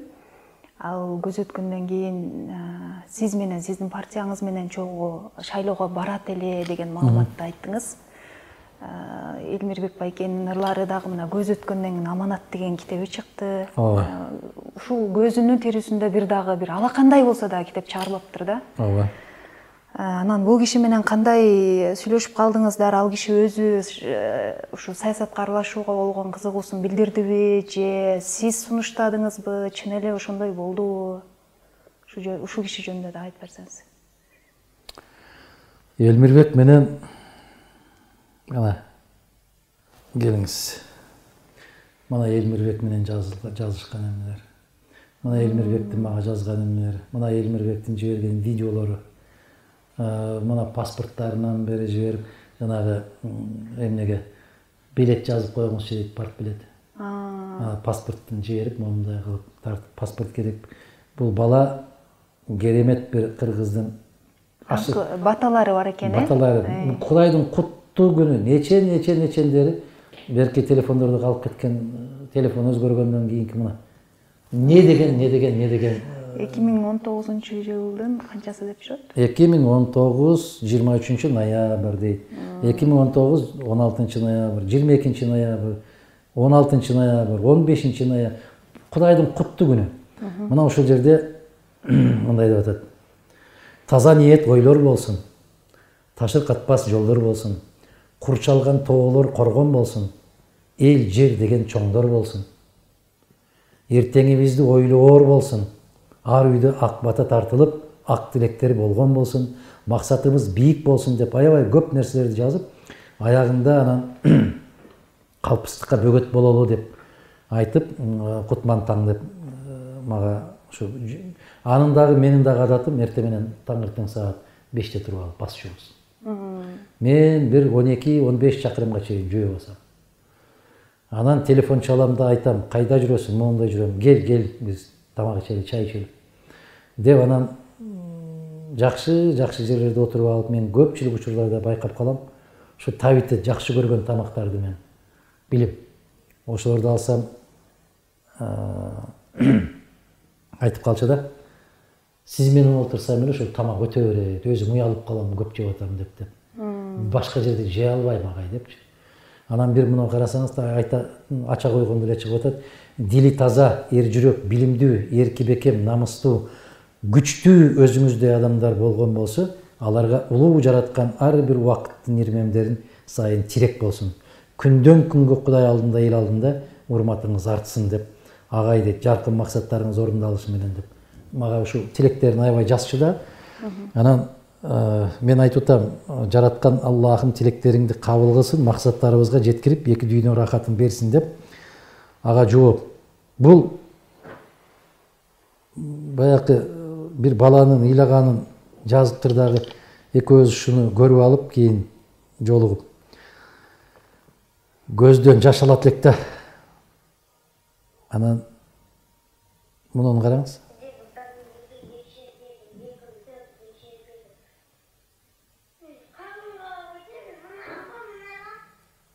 Ыйлап атат. Бул баягы карантин кылып коюп, карантинде камалган бала. Телефондон эмне кылып отуруп, жаттай албай атат. Опасно бакырып ыйлап берип атат да. Мен каягын карап жооп берем. Мен муну карайм, бул карап атса өчүп калып атпайбы телефон улам. Анан ушуга ыйлачысыздар. Ушуга ыйладык. Ушуга ыйлап аябай жаман сезимдер болду да.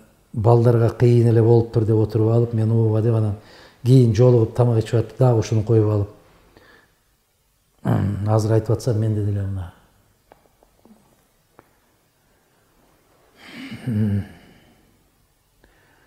Өзү көп айтат, Мадумаров аябай каттуу кирсең эле урушат, антет, сүрдүү, каардуу деп. Эми баягы ушундай жан дүйнөсү жүрөгүңдүн баягы адамдын же сөзү менен, же кыймыл аракеттери менен черте албаган кылдары болот. Ошол кылдарды мүмкүн могул сыяктуу балдар чектет. Мүмкүн бир картайып калган бир абышка же кемпир оозуна нан салып чайнай албай атканы жеткирет. Бир видеону көрдүм, ошо баса албай, тура албай калган аксакал отуруп алып, колу менен дары талып атат да, ишарат кылып. Бетин жууп атат, кулагын тазалап атат, бутун жууп атат. Кантип ыйлабайсың? Ушундай учурларда ыйлайсыз. 6 саны аман туруп, жуунбаган канча адам жүрөт. Баса албай калган адам кантип ушундай рахаттанып жуунуп атат, көзгө элестетип. Кантип ыйлабайсың? Албетте адам болгондон кийин, жүрөк болгондон кийин. Кече мен ушу Россияда жүргөндө эмалар мусафир болуп жүрөт. Сиз сыяктуу ырыңызды окуп бериңиз деп мен окуп атып, мен өзүм араң токтонуп атам. Мен окуп атсам, ыйлап чыгып кетишти сыртка. Чыгып кетти. Аялдар чыдабай. Шолоктоп ыйлап токтоно албай. Ушул керекпи?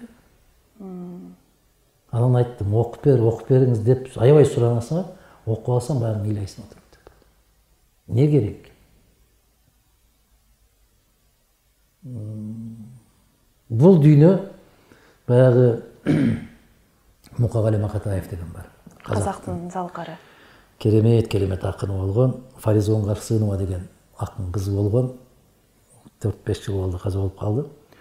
Ошондо Мукагали Макатаев жазып атат да, Фаризажан, Фариза кыз, өмүрдө акындардын баары жалгыз, күн өтүп, айлар өтүп, акыры бир күн шаң баскан архивтерден табыларбыз. Менин да ырларым архивтерден табылар. Кыргыздын залкарлары айтты эле. Душман деп мени саткандар калар, дуалга кадап аткандар калар, оюлган көрдүн түбүндө бир күн элиме жетпей ойлорум калар деп. Абайдын ойлору жетпеди. Калыгулдун ойлору жетпеди. Молдо Кылыч, Молдо Нияздын ойлору жетпеди. Кечеки эле чыркырап жүргөн арабыздагы сиз айткан Элмирбектин ойлору жетпеди. Анан ушу Адахан Мадумаровдука жетеби. Элмирбек бул төкмө акын эле эмес, бул философ акын. Төкмөлөрдүн көбү эле жана жамакчы. Куюлуштуруп, рифма менен кете берет. Эртеден бери карасам, баратам, анан каарысы менен жашы бар, анысы бар, муну бар, бар деп эле. Ооба, жамакчы бул башка. Элмирбек бул философ акын. Ар бир сабында жүк жатат, ой жатат.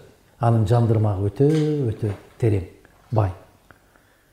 Элмирбек бул баягы жасалма түрдө айтыша берет. Бул кылымда бир келчү, чындыгында кылымда келчүбү, келбечүбү ушундай акын. Бул сейрек. Төкмө акындар көп, бирок философ акындар жок. Ушундай мындай Элмир Байекени дагы айтып атышат, ушул руханий устат болчу депчи. Чындыгында ушундай болчу. Менден туп-туура 12 жаш кичүү экенине карабай, экөөбүз бир мүчөлбүз деп айтсам күлөт эле да каткырып. 12 жылда бир туруучу болгон болсо, ошол мен да сизден бир эмне келгендекси деп. Жылкы жылында туулгандарсыздар эми. Эми мына ушул караңыздар. Жылан жылы болот. Биз Москвага кеттик да.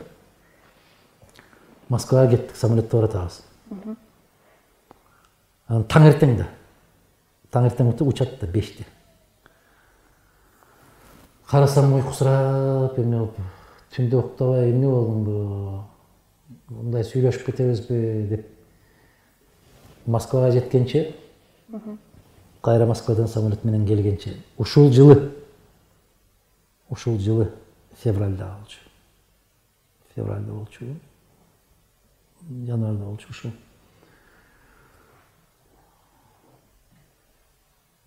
Ушунчалык бир ой басып калганда, анын дүйнөсү башка. Аалам башка. Анан жана конок үйүндө жатабыз да. Кабар алайын дейм да. Жалгыздык өзүнчө мындай бир берилген сыйлык катарында болуп калат кээ бир адамдарга. Анан ошону сурайм мен, Элмир, ушунча эл, бирок элдин арасына чыга албай калбады. Кааласаңыз бара берейин дейт, мен көрүп турам, ысытмасы аябай чыгып аткан. Сен элдин арасына чыга албай калдың деп аябай кыжалат болуп атасыңбы дедим келип. Мен айттым, бираз ысытмалап калды, ошо чыга албай калды. Десем, жок агай дейт. Мен ушу бөлмөдө жатып дейт, ушул сыйлыктын өзүн көптөн көрө элекмин дейт. Ушул сыйлык. Бизге дейт элдин арасына чыгып турган чоң сыйлык дейт. Соңку кездерде мени элге чыгарбай коюшка. Ушул сыйлык болчу эле мага. Ушул сыйлыкты ала албай, чыга албай калганыма өкүнүп отурам деп. Эми көп биздин сөздөр, абдан көп, терең сөздөр көп. Ошол кишинин саясатка аралашам деген. Саясатка аралашам дегенин себеби ушундай болуп калды. Баягындай ушунчалык айтып аткан сөздөрүм жетип атабы дедим мен. Каттуу айтып атасың, ырдап атасың, жетип атабы. Ушулардын баарын трибунадан айтсам жетеби агай деди, жетет деди. Анда жанагы сиз айткан каруум казык, каным азык деди. Ал жерде дагы бар. Ушул сөзү бар. Баягы бүтүндөй жан дүйнөмдү арнадым деген сөзү бар да. Бүт башын сайдым. Келинчеги менен да сүйлөшүп калдык. Келинчеги айтты ошо Нурзат жеңе. Акыркы күндөрү ушул саясий маданияттуулуктун үлгүсүн мен ошо парламенттен көрсөткүм келет. Ооба. Бул боюнча кептерибиз аябай көп эле. Биринчиден ушул акындыктын өзүнүн бир жолун жанагы бир интервью бергенде айтпадыбы? Биз ушул жолду улап кете алабызбы? Өзүбүздүн мойнубузга жүктөлгөн жүктү кийинкилерге өткөрүп бере алабызбы? Же чапан кийгизип койгон жерде ыраазы болуп жүрө беребизби? Деген сыяктуу эмне болуп калды. мына мен 5 мүнөттөй кечигип калдым деп айтсам, мен келип ичинде отурам, келе бериңиз дейт. Мына жерде ушундай бир эмнеси бар да. Мен Каттардын ичинен таппай атат окшойсуз. Мына могу жерде. Сиз өзүңүз окуп бериңизчи, мен көп ишенбесе. Не дейт? Мен сайдым дейби? Жанымдамын дейт. Мен сайдым жанымды. Ишениңиз дейт. Ишенемин десем, каным азык, кароом казык дейт. Мен сайдым жанымды дейт. Ишениңиз дейт. Мен ишенем депсиз, сиз? Каным казык, кароом азык, рахмат деген экен. Бул сөздү сиздер февралдын 15-inde сүйлөшүптүр, 2020-жылы. Ошентип жазып атпайбы? Мен да башымды сайдым, мен да ушул жакка кирем. Анан бардык жактан даярмын, барабыз деген. Анан караңыз, сезгендей 15-февралда мага жазып атат. Аяңызчы өзүңүздү дейт. Бир өмүр экен деп коюптур да, 3 точка коюп. Аяңызчы өзүңүздү дейт. Ушунчалык жан отуңуз менен берилип күйүп атасыз, түшүнгөн киши болбой атат агай. Агай, биздин элибиздин пейили башка жакка кетип калыпты. Өзүңүздү аяңыз деп. Телефондон аябай көп сүйлөшөт дагы, анан дагы унутуп калбасын деп жазып коет да, ошо кыскачасын жана. Аяңызчы өзүңүздү деп дагы коюп. Өзүңүздү аяганды билесизби, аябай атасызбы, азыр кандай болду? Өзүн өзү аяган адам билесизби, эч нерсе деп айтпайт. Эч кимге эч жамандык да көрүнбөйт. Өзүңүздү аясаңыз, азыр президенттик шайлоого да барбайт белеңиз. Кээде ушундай болгум келет, кээде колумду шилтепчи, айланайын, эмне болсоң ошол болчу айланайын. Мен милдеттүү эмесмин деп бир керемет жумуш таап алып, өзүң менен өзүң болгуң келет. Баягы айткан экөөбүз акыл менен жүрөктүн ортосундагы согуш башталып кетет. Инсан катары саясаттагы кетирген каталарыңыз кайсыл болду? Ката кетирилген киши эч нерсеге үйрөнбөйт. Ооба. Катам жок деген киши бул адам эмес. Катасы жок жараткандын өзү. Катаны баары кетирет. Күнөөсүз, күнөөлөрү болсо дагы кечирилген бул пайгамбарлар. Ар бир адамдын күнөөсү бар. Ар бир адамдын сөз жок, ооба, пендесиз, сиз дагы ката кетирдиңиз. Бирок ошол каталарыңыз кайсыл болду? Мен толтурат, ар бир күн сайын ката кетиресиз. Бирөөгө бир туура эмес сүйлөп койдум, бирөөнү туура эмес капа кылып койдум, бирөөнү туура эмес мактап койдум. Ар бир кадамым ката. Азыр бир-эки суроолорубуз бар ушул жааттачы. Садык Шернияз өткөндөгү биздин интервьюбузга келип, анан сиздин ушул канча жылдан бери бир позициядан тайбай, өзүңүз жалгыз бир фракцияга татып, элди жылаңайлап кыдырып, элдин ишенимине ээ болуп жүрөт. Мен бул жагын өтө сыйлайм деп айтты да. Анан ушул азыр сиз менен бир жарышта бараткан атаандаштарыңыздын сиз дагы сыйлаган сапаттары барбы? Эгер болсо, кимдердин кайсыл артыкчылыктарын белгилеп өтөт элеңиз? Мисалы ошол эле Садык Шердин. Өзүңдү шер сезсең, бирөөнү эр сез дейт. Өзүңдү эр сезсең, бирөөнү шер сез дейт. Анан бул атаандашым күчтүү, бул атаандашым алсыз деп айткандын өзү текеберчилик. Баарынын өзүнө жараша мыкты, керемет сапаттары бар. Ошол сапаттары болгон үчүн элден суурулуп чыгышып атат. Баарыны бирдей сыйлайм, баарын бирдей урматтайм. Саясий көз караш ар кандай боло берет. Ошон үчүн биз пендебиз. Ошон үчүн коом ар кандай. Ата менен баланын ортосунда дагы келишпестик бар. Бир туугандын ортосунда да келишпестик бар. Бул мыйзам ченемдүү көрүнүш. Ар бир киши өзүнүн жашоого болгон көз карашынан улам, жашоодогу топтогон тажрыйбасынан улам, кызыгууларынан улам, кайсы бир сапаттары бирөөгө жагат, бирөөгө жакпайт. А бул мунун сапаты жакпайт деп мындай бир четтештин кажети жок. Ар бир кишинин кемчилиги бар. Ар бир кишинин артыкчылыгы бар. Биз кемчиликтерди эле айта бербестен артыкчылыктарын да көрө билгенди үйрөнүшүбүз керек да. Сөзсүз түрдө артыкчылыгын биз көз өткөндөн кийин айтышыбыз керек. Же 70-80 жылдыгын өткөрүп, жылкы союп, дасторкон жайып коюп, ошол жерде тост берсе, ал да кетирип окшотуп айтып берет да айланайын. Жалганчынын аралаштырып көкөрөтүп айтып берет. Ал жалган.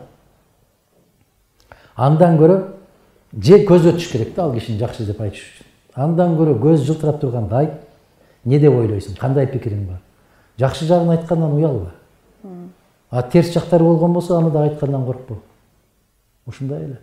Ошондуктан мен баарына бирдей мамиле кылам, бирдей сый урматта болом. Садык Шерниязовдун менден өткөн артыкчылык жактары бар. Мисалы. Мүмкүн менин андан өткөн кемчиликтерим бар. Ошондуктан эмне үчүн тандоо деп тандоого чыгат? Эл таңдасын деп чыгабыз. Эл таразага салсын. Мен аны көкөлөтүп мактагандан ал башка киши болуп кетпейт. Мен аны жерге киргизип жамандагандан ал жаман болуп кетпейт. Ким болсо дагы да ошон үчүн элге чыгат. Эл танда дегендей болуп чыгат. Инсан катарында, адам катарында биз бири-бирибизди сыйлаганга, урматтаганга милдеттүүбүз. Сиз менен интеллектуалдык жактан деңгээлдеш саясатчылар деп кимди эсептейсиз? Андай суроону бербегиле карындашым. Неге? Айтып атпаймынбы? Эч качан өзүңдү бирөөдөн улуу сезбе, бирөөдөн акылдуу сезбе. Эч качан. Интеллектуалдык жагдай дегенде бул акыл, парасат да. Мен андан акылдуураакмын деп айтыштын өзү кем акылдык. Мунун өзү акылсыздык. Кантип айтасың, мен андан акылдуумун? Анда ким менен көбүрөөк сүйлөшөсүз? Кимдер менен көбүрөөк мындай пикирлешсиз? Менин жан дүйнөм соңку кезде китеп. Улуу инсандар айтат да, эң мыкты кеңешчиң китеп дейт. Эң мыкты кеңеш. Урушпайт, сөкпөйт, ката кетирсең сага каттуу айтпайт, бирок дайым кеңешин айтып турчу бул китеп. Улуу инсандардын көздөрү өтүп кетти. Мен тилекке каршы көбү менен мындай үзөңгүлөш болуп жүргөн, мен ошолордон сабак алып, ошолорго кандайдыр бир баскан турганымды түздөп жүрчү инсандардын баарынын көзү өтүп кетти. Тилекке каршы көбүн ошол эле Турдакул Мусабалиевич. Абдан бир кырдуу, бир сырдуу, көп кырдуу инсан да. Көп жагынан үйрөнсө болот. Раматылык Абсамат Масаевич да айтып калчу. Тиги кишиден үйрөнүңүз деп. А сизчи десең, биз да ошол кишиден үйрөнөбүз деп койчу. Мына эки кишинин бири-бирине жасаган мамилеси. Карасаңыз, ушул эки киши ашканага чогуу түшөбүз да. Танапис болгондо. Бирөөлөрдүн туулган күнү болуп калат ар кандай. Ошондой учурларда Абсамат Масаевич дайым айтып калчу да, аксакал келдиби деп. Жок, келе элек десе, күтө туралы дечү. Күтө туралы. Кирчү эмеспиз ашканага. Мен ошончо жыл чогуу бир жерде иштеп, бир чогуу жүрүп, чогуу басып жүрүп, экөө менен тең келиңиздерчи сүрөткө түшүп коелу деп айта албадым. Айтканга маданиятым жол бербеди. Бул ыйбалык, улууларга болгон сый.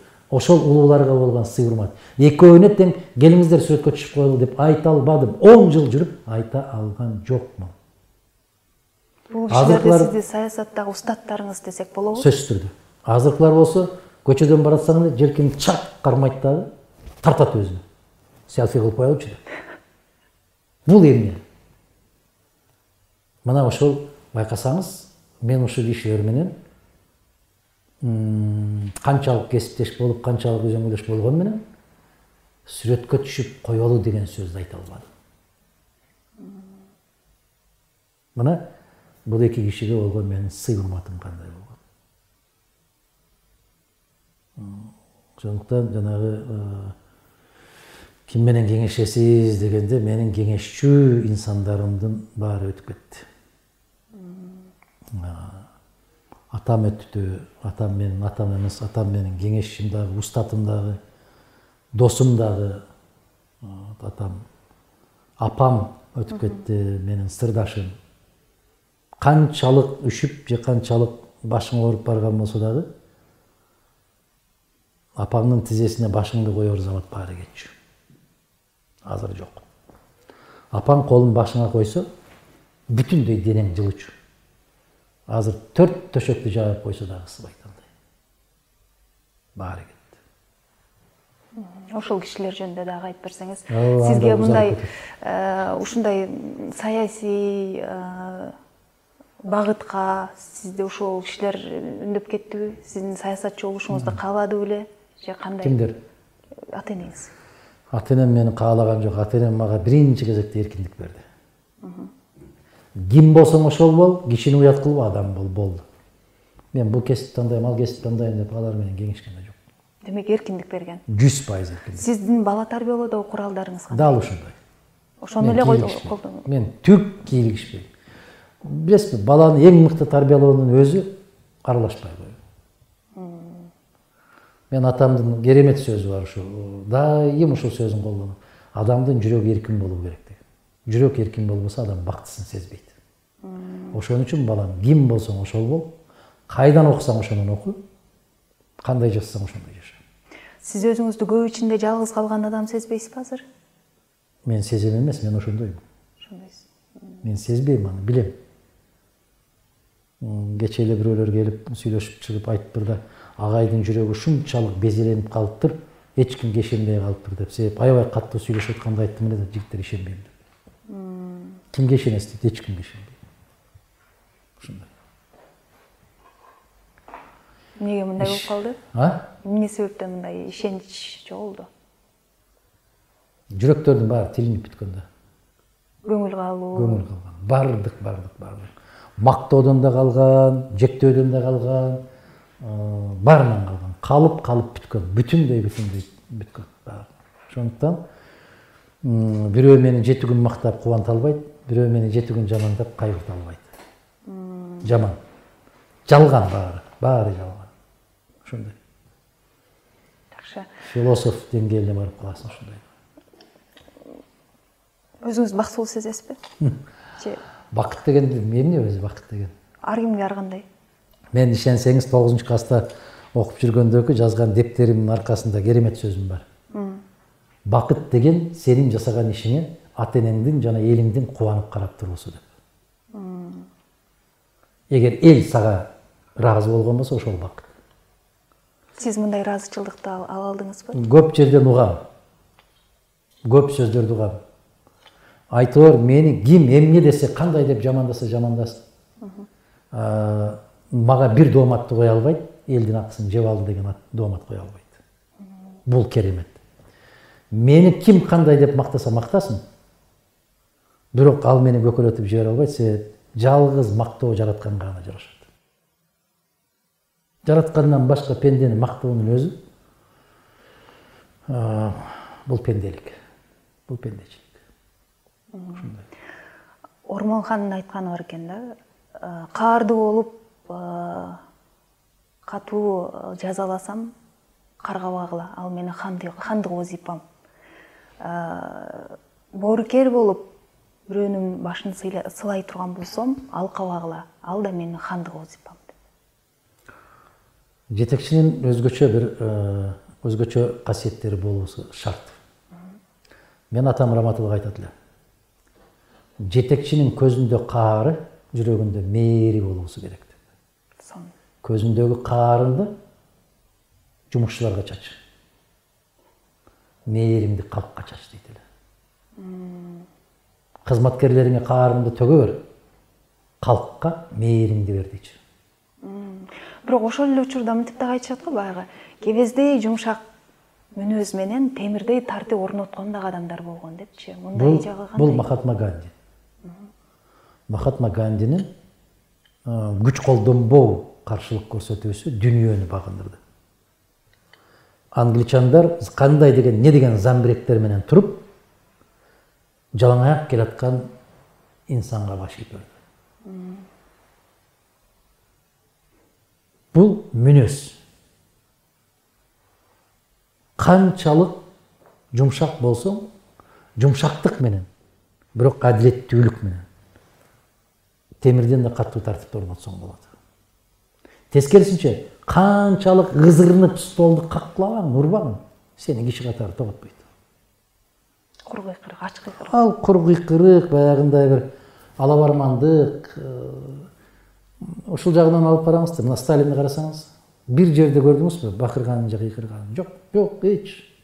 Же бүгүнкү эле Россиянын президентин карап көрүңүз.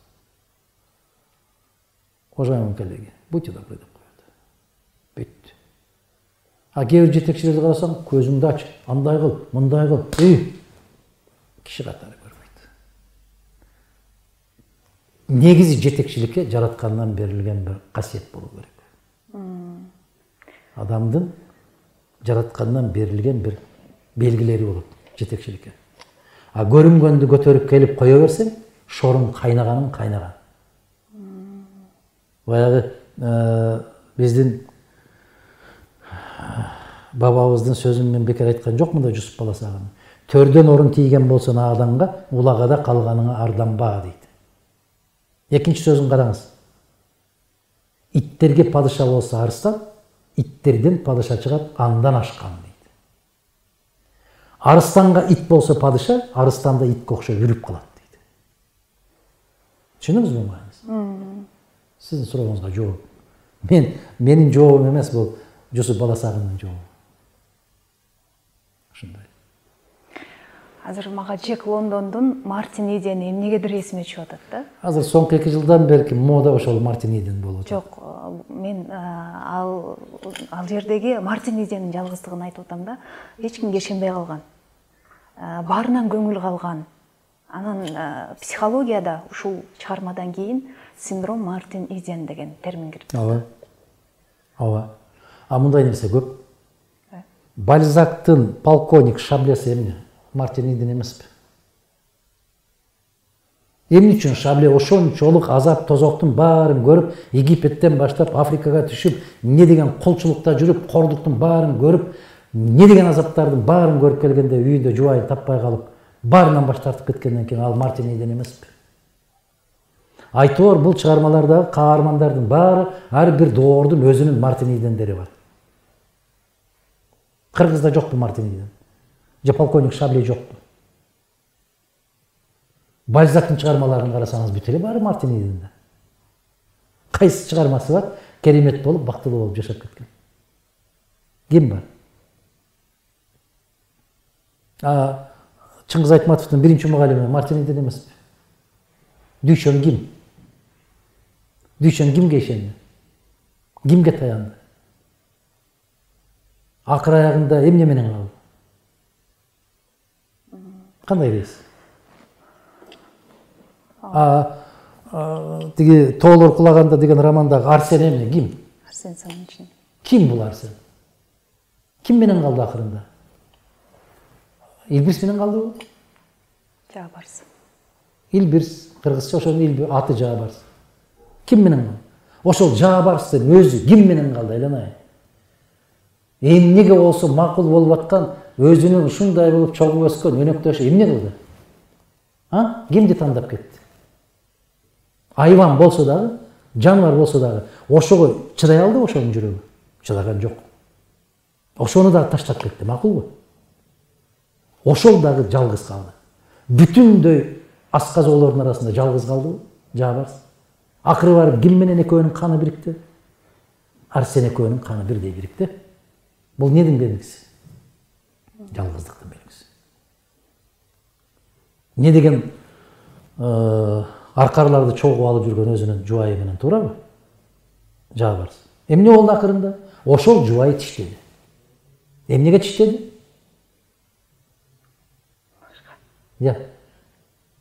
Башка өнөктөш таап алды. Демек, жаратылыштан жалгыз бекен? Жалгыз. Баарына чыдап келатты, ач калганына чыдады, суукка чыдады, бүт баарына чыдады. Өзүнүн кечеки жубайы тиштеген тишинин заарына чыдабай койду. Азамат. Мына чыгарманын уюткусу кайда жатат. Ушундай. Бул суроону мен Садык Шермырзага да бердим эле. Саясатчы болуш үчүн арыстандай айбаттуу, түлкүдөй айлакер куу болуу керек. Буга сиз кошуласызбы десем, ооба кошулам, ошондой болуу керек деди. Бул сапаттар сизде дагы барбы? Жок. Түлкүдөй айлакер куу дегенге кошуласызбы? Жок. Мен момундай болуп жойпуланып, бүгүн момундай болуп ийкемдүү болуп, кече Жээнбеков деп кыйкыргандар бүгүн Жапаров деп кыйкырып, кече Бакиев деп кыйкыргандар кийин Атамбаев деп кыйкырып, мен андайды жек көрөм. Жалгыз калсаң да айланайын, ач калсаң да, ток калсаң дагы өзүң менен өзүң болчу. Омурткаңды көрсөтчү да. Омурткасыз, кандайдыр бир туруксуз, Адам болуу деген бул коркунуч го. Ушундайлар жөнүндө, туруксуздуктар жөнүндө сиз айтып атпайсызбы? Жалгыз калуудан коркпойсуз. Адам жалгыз деп аткан. Мына Абай. Кунанбаевди айттыңыз. Абай дегенде бир эле Кунанбаевди түшүнөбүз да, башка Абай барбы? Башка Абайлар көп, бирок эми эч ким тааныбайт да. Ошол сыяктуу эле ошол өзүнүн таянып жүргөн таягымдан корком деп атпайбы? Бирөөнүн колуна тийсе, менин башыма ойнойсуң деп. Ойланайын, андай болбойт. Жойпуланып келген бийликтин шыпыргысын шыпырып бүттү, анда сенин жүзүң жок. Айтматов, ошо жана эле сиз өзүңүз жогоруда айтып кеттиңиз, Муктар Шаханов менен ошол эле аскада калган аңчыны же болбосо кылым кыйрындагы сырды ачуу да. Ушул экөөнүн маектешинде түзүлгөн китепте жазылыптыр да, ушул саясатчы болуу үчүн арстандай айбаттуу, түлкүдөй айлакер кол болуу керек. Бул эки сапатты эки учурда пайдалан. Бирин сырткы душман, бирин ички үчүн деп. Сырткы душмандарга балким ушундай айлакерлик менен мамиле кылуу деген кыйыткан жокпу бул жерде? Жок. Экөө тең залкар улуу инсандар, мен кошулбайм.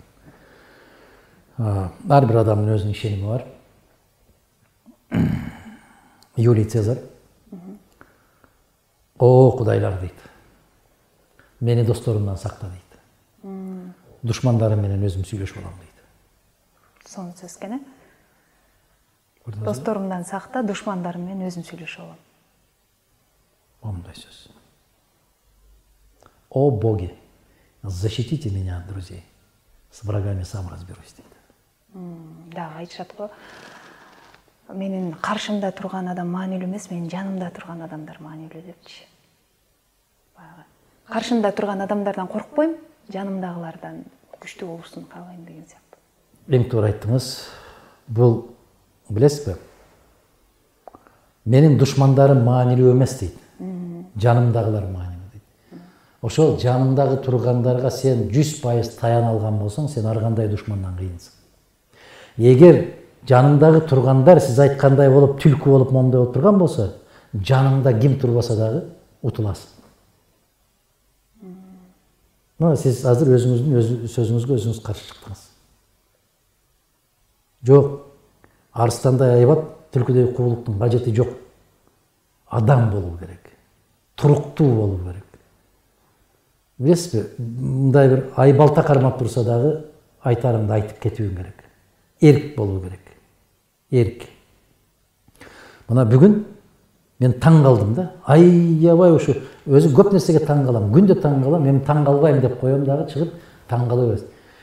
Кече бүгүнкү келген азаматтардын баарын тепкилеп, булар ошол жакта жок болуш керек дегендер күйсүн жаңыдан чертип, керемет сөздөрдү айтып, алдында жүргөндөрүн карап отуруп, ошентип көргөн күнүң да курусун, ошентип алган кызматың да курусун, ошентип жашаган жашооң да курусун. Сен пенде адам эмессиң. Сен бир кулсуң. Сен жетелемесиң. Өз эркиң менен бир күн жашай албайсың. Сен эркиндиктин даамын тата албайсың. Сен капастагы бир байкушсуң. Алишер Наваини мына 530 жыл болуп атат, кеткенине, жашап өткөнүнө мына. Керемет да, жанагы хан чакырып, эмир. Менин сарайымда биринчи кеңешчим болуп, акылманым болуп, даанышманым болуп иштеди. Биринчи даанышман болуп иштеди. Десе эмне дейт Алишер Наваи? Эмне үчүн мени жактырып калдыңыз дейт. Сенин ырларың жакты дейт. Ырларымдын ушундай чыкканын каалайсызбы десе, каалайм дейт. Анда мени кой бериңиз дейт. Капаска салбай. Анда мени кой бериңиз дейт. Мен капаска кирсем, ал ырлар чыкпай калат дейт. Мен ошол хан сарайга караганда талай эрмечөлдү артык көрөм дейт. Себеп ал эркин жашоо.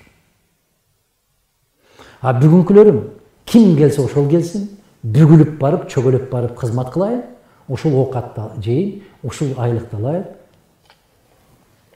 Чексиз бактысыздык. Чеги жок бактысыздык ошондо турат. Айтарыңды айта албасаң, барар жерге бара албасаң, пикириңди жашырып жүрсөң, думчугуп жок болбойсуңбу сен? Аба жетпей жок болбойсуңбу сен? Адам өзүнүн каалаган жумушун жасаш керек. Жакшы. Сизге ыраазычылык билдиребиз. Кеп келгенде баарын айтабыз дедик. Кеп келгенде элге дагы эмне деп кайрылат элеңиз? Мен кайрылып 30 жылдан бери айтпаган сөзүм да калбады, кайрылбаган кээм да калбады.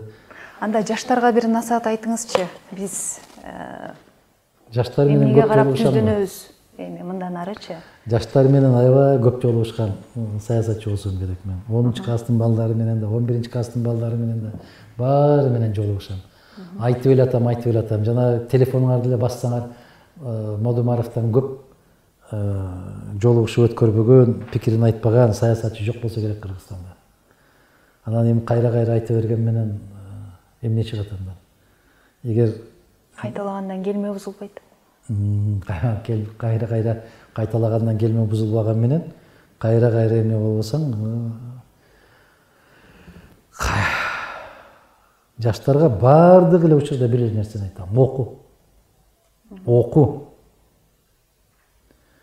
Оку десең эле эртең мага жазат кайра, кайсы китептерди сунуш кыласыз деп. Айланайын, жүрөгүң кайсы китепти жактырса, ошону оку. Адам болчу, дин болсоң ошол бол. Кайсы кесиптин ээси болсоң ошол бол. Бирок адам болуш милдеттүү. Окуу керек. Көп окуу керек.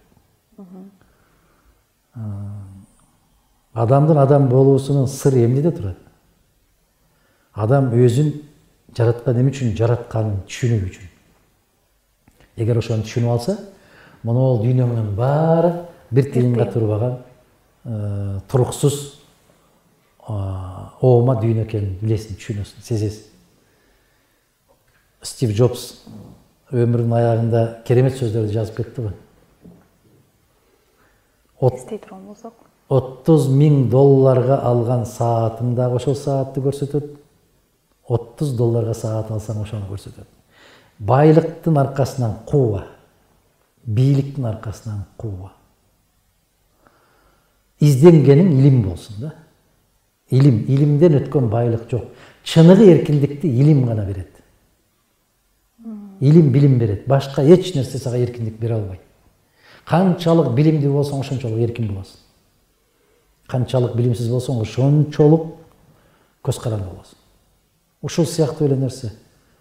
Байлык дейт, бул бир мухит. Деңиз. Эгер байлыкты жакшы көрсөң, чөгүп жок болосуң дейт.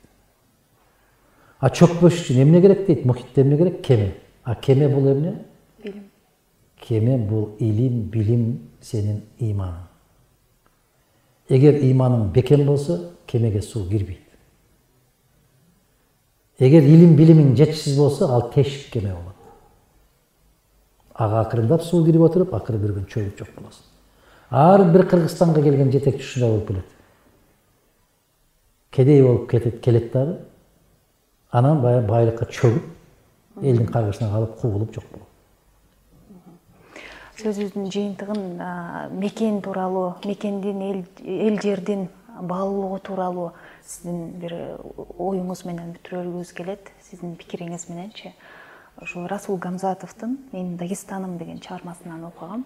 Биз толуктар дейт. Сырттан келген кишиге баарын беребиз. Каалаганын алсын.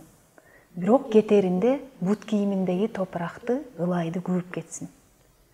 Буну менен демек менин мекенимдин бир кертим жер эмес, топурагын дагы башкага бербейм деген нерсени туюнтуп жатат да. Анан бул мекендин баалуулугу, жердин ыйыктыгы тууралуу сиздин оозуңуздан дагы бир акыл кеп угалы. Мекен жөнүндө кимдер гана эмнелерди гана айтпады. Алардан керемет нерсе айта албайсың. Менин бир сөзүм бар, желеги желек ойногон, жебеси жетпей койбогон, жарагын тагып белине, жигити жерин коргогон, жетисин унут койбогон жети дубан кыргызбыз деп. Мына ушул жебеси жетпей койбойт. Бирөөгө каршылашсак. Желегибиз желге ойносун. Эч кимден көз карандысыз болгон. Жет атасын ойлогон кыргызда бир намыс болсун. Атасы менен тең болгон кишилерди, чоң атасы менен тең болгон кишилерге асылганды койсун. Оозунан ак ит кирип карай чыккандарды токтотсун. Мейли падышасы болсун, мейли жөнөкөй бир карапайым букара болсун. Ким болсо ошол болсун, оозун тазаласын. Оозунда келмеси бар, сиз айткан. Көкүрөгүндө иманы бар. Жүрөгүндө эли жерине сүйүүсү ачык ташыган. Көкүрөгүндө махабаты бар. Колунда жарагы бар. Өз үй бүлөсүн, өз эли жерин, өз мекенин коргогон намыстуу азаматтардын мекенинен болсо экен дейм. Бирок тилекке каршы андай нерсе жок. Бүгүн акча, дагы акча. Акча берсең баарына барат. Акча берсең баарын жасайт. Акча берсең айланайын керемет сөз менен жана сиз айттыңыз эле арыстандын айбаты болсун деп. Арыстан дагы бир үзүм этке циркте ойнойт, карындаш. Бир карышкыр ойнобойт. Бир карышкыр ойнобойт. Мына бир карышкыр ойнобойт. Ушул жерден дагы бир нерсе келди дагы эсимечи. Айтайын, эме ушул кыргыз каганатында илгери кыргыздар ушул тотем катары бөрүнү, аны ит кыргыз деп кийин итке окшоштуруп ушинтип да айтып жүрүшкөн экен. Анан бирок кыргыздар кийин ушул айбандарды, айбанаттарды, жырткычтарды байкап көрүшүптүр да. Анан кол салып көрүшсө бөрү өзүнө коркунуч келгенде балдарын таштап качыптыр да. Ошолордун ичинен бир гана Илбирс баласын таштабай коруп, ошол ийинде жатып өлүптүр да. Анан ошондон кийин кайра баягы кыргыздар өздөрүнө тотем катары ушул арстанды, Илбирсти ушул нерсени айткан экен да, өздөрүнө алышкан экен. Эми мунун канчалык деңгээлде жаратылышта чындыгы бар табуу кыйын. Бирок баласын таштап качкан карышкыр болбосо керек. Капканга түшүп калган карышкыр. Демек кыргыздын мүнөзү көбүрөөк карышкырга жакынбызбы, кандай болуп калдык? Бизди жылкы мүнөз деп коет. Негизи жылкы мүнөз дейт. Семиргенде эсин теп. Ай баракелде, бекеринен айтпайт да, кулуң кезден өстүргөн, эсин тепкен ат жаман дейт. Өзү көртөп куйкалап, өздөн чыккан жат жаман деп. Бизде милициясына келе, прокуратурасына келе, жалаң өзүңдөн чыккандар өрттөйт да. Жалаң өзүңдөн чыккандар өрттөйт. Мына кыргыздын интеллигенциясы деп башында башталып, мамлекетти түптөп келаткандардын бүтүндөй түбүнө жеткен кыргыздын өзү. Баарын артынан тоголок кат жазып отурган кыргыздын өзү. Ошондуктан жанагындай ырлар пайда болот. Кулуң кезден өстүргөн эсин тепкен ат жаман. Мына ошол сыяктуу семиздик жалгыз кой көтөрөт дейт. Күлүк атка курсак салган жарашпайт. Баракелде. Көрдүңүзбү? Сиз менен байектешип отура берсек, баягы чикен менен отургандай, мукен менен отургандай таң атып кетсе деле болот экен. Баардык тармакта. Мен чын дилден бирөөгө мындай бир жасакерленгенди өтө жаман көрөм. Мен сизге чын көкүрөгүмөн сөз айтайын. Абдан көрөнгөнүз бай, көпкө кызыккан, көптү өздөштүргөн, көп нерсени билейин деген бир суусаган түрүңүз бар экен. Бул илимге, билимге болгон суусагандык, ал суусундугуңуз эч качан канбасын. Бул дайым тескерисинче күндөн күнгө күчөп турсун. Адам канчалык окуган сайын ал ошончолук ийилет. Кургак идиш катуу шалдырайт дегендей, эч нерсени билбегендер ызылдап бакырыша берет. Жанагы социалдык тармактардагылар ошолор негизинен көпчүлүгү фанат болуп кеткен ошолор. Канчалык адам терең толгон сайын, болгон сайын ал ошончолук өзүн тынч алып жүрөт. Мен кече bir misal keltirip айттым да. Адам бул bir чөйчөк. Чөйчөккө ап-апак сүт толтурсаң да болот. Чөйчөккө bir ыплас суу куюп койсоң да болот. Адам биз чөйчөкпүз. Биздин сырткы келбетибизге маани бербеш керек. İçim emne менен толгон.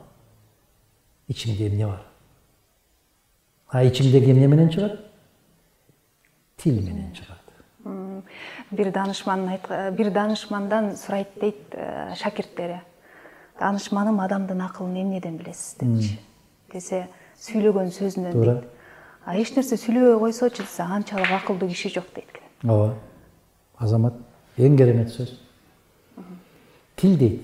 Өзүнүн ички дүйнөсүн жашыруу үчүн берилген дейт. Ооба. Ошондой да. Экинчи сиз айткан экинчи вариант ушундай. Жакшы. Рахмат агай.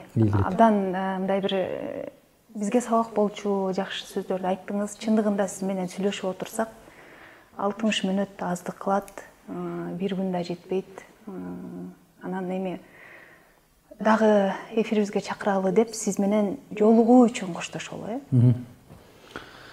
Макул, жакшылык болсун. Мага да кубанычта ушунчалык кеп мындай бир түзгөн соңку учурлардагы сейрек мезгил 21-22 жаштагы бир жигит менен бир кыз менен маектештим эле өткөндө отцы дети деп. Ошондо гана ушундай бир гүлдүм эле, бүгүн гүлдүм. Себеп көрдүңөрбү, адамда таза жак көп. Анан болбой эле баягы сасыган саясат деп эле айта бересиңер. Саясат таза. Бирок ошого татыксыз инсандар келип алып састат да. Ошондуктан саясатыбыз дагы, маданиятыбыз дагы, адабиятыбыз дагы жөн басып жүргөн өзүбүздүн бир кулк мүнөзүбүз дагы баардык жагыбыз таза болушун каалайм.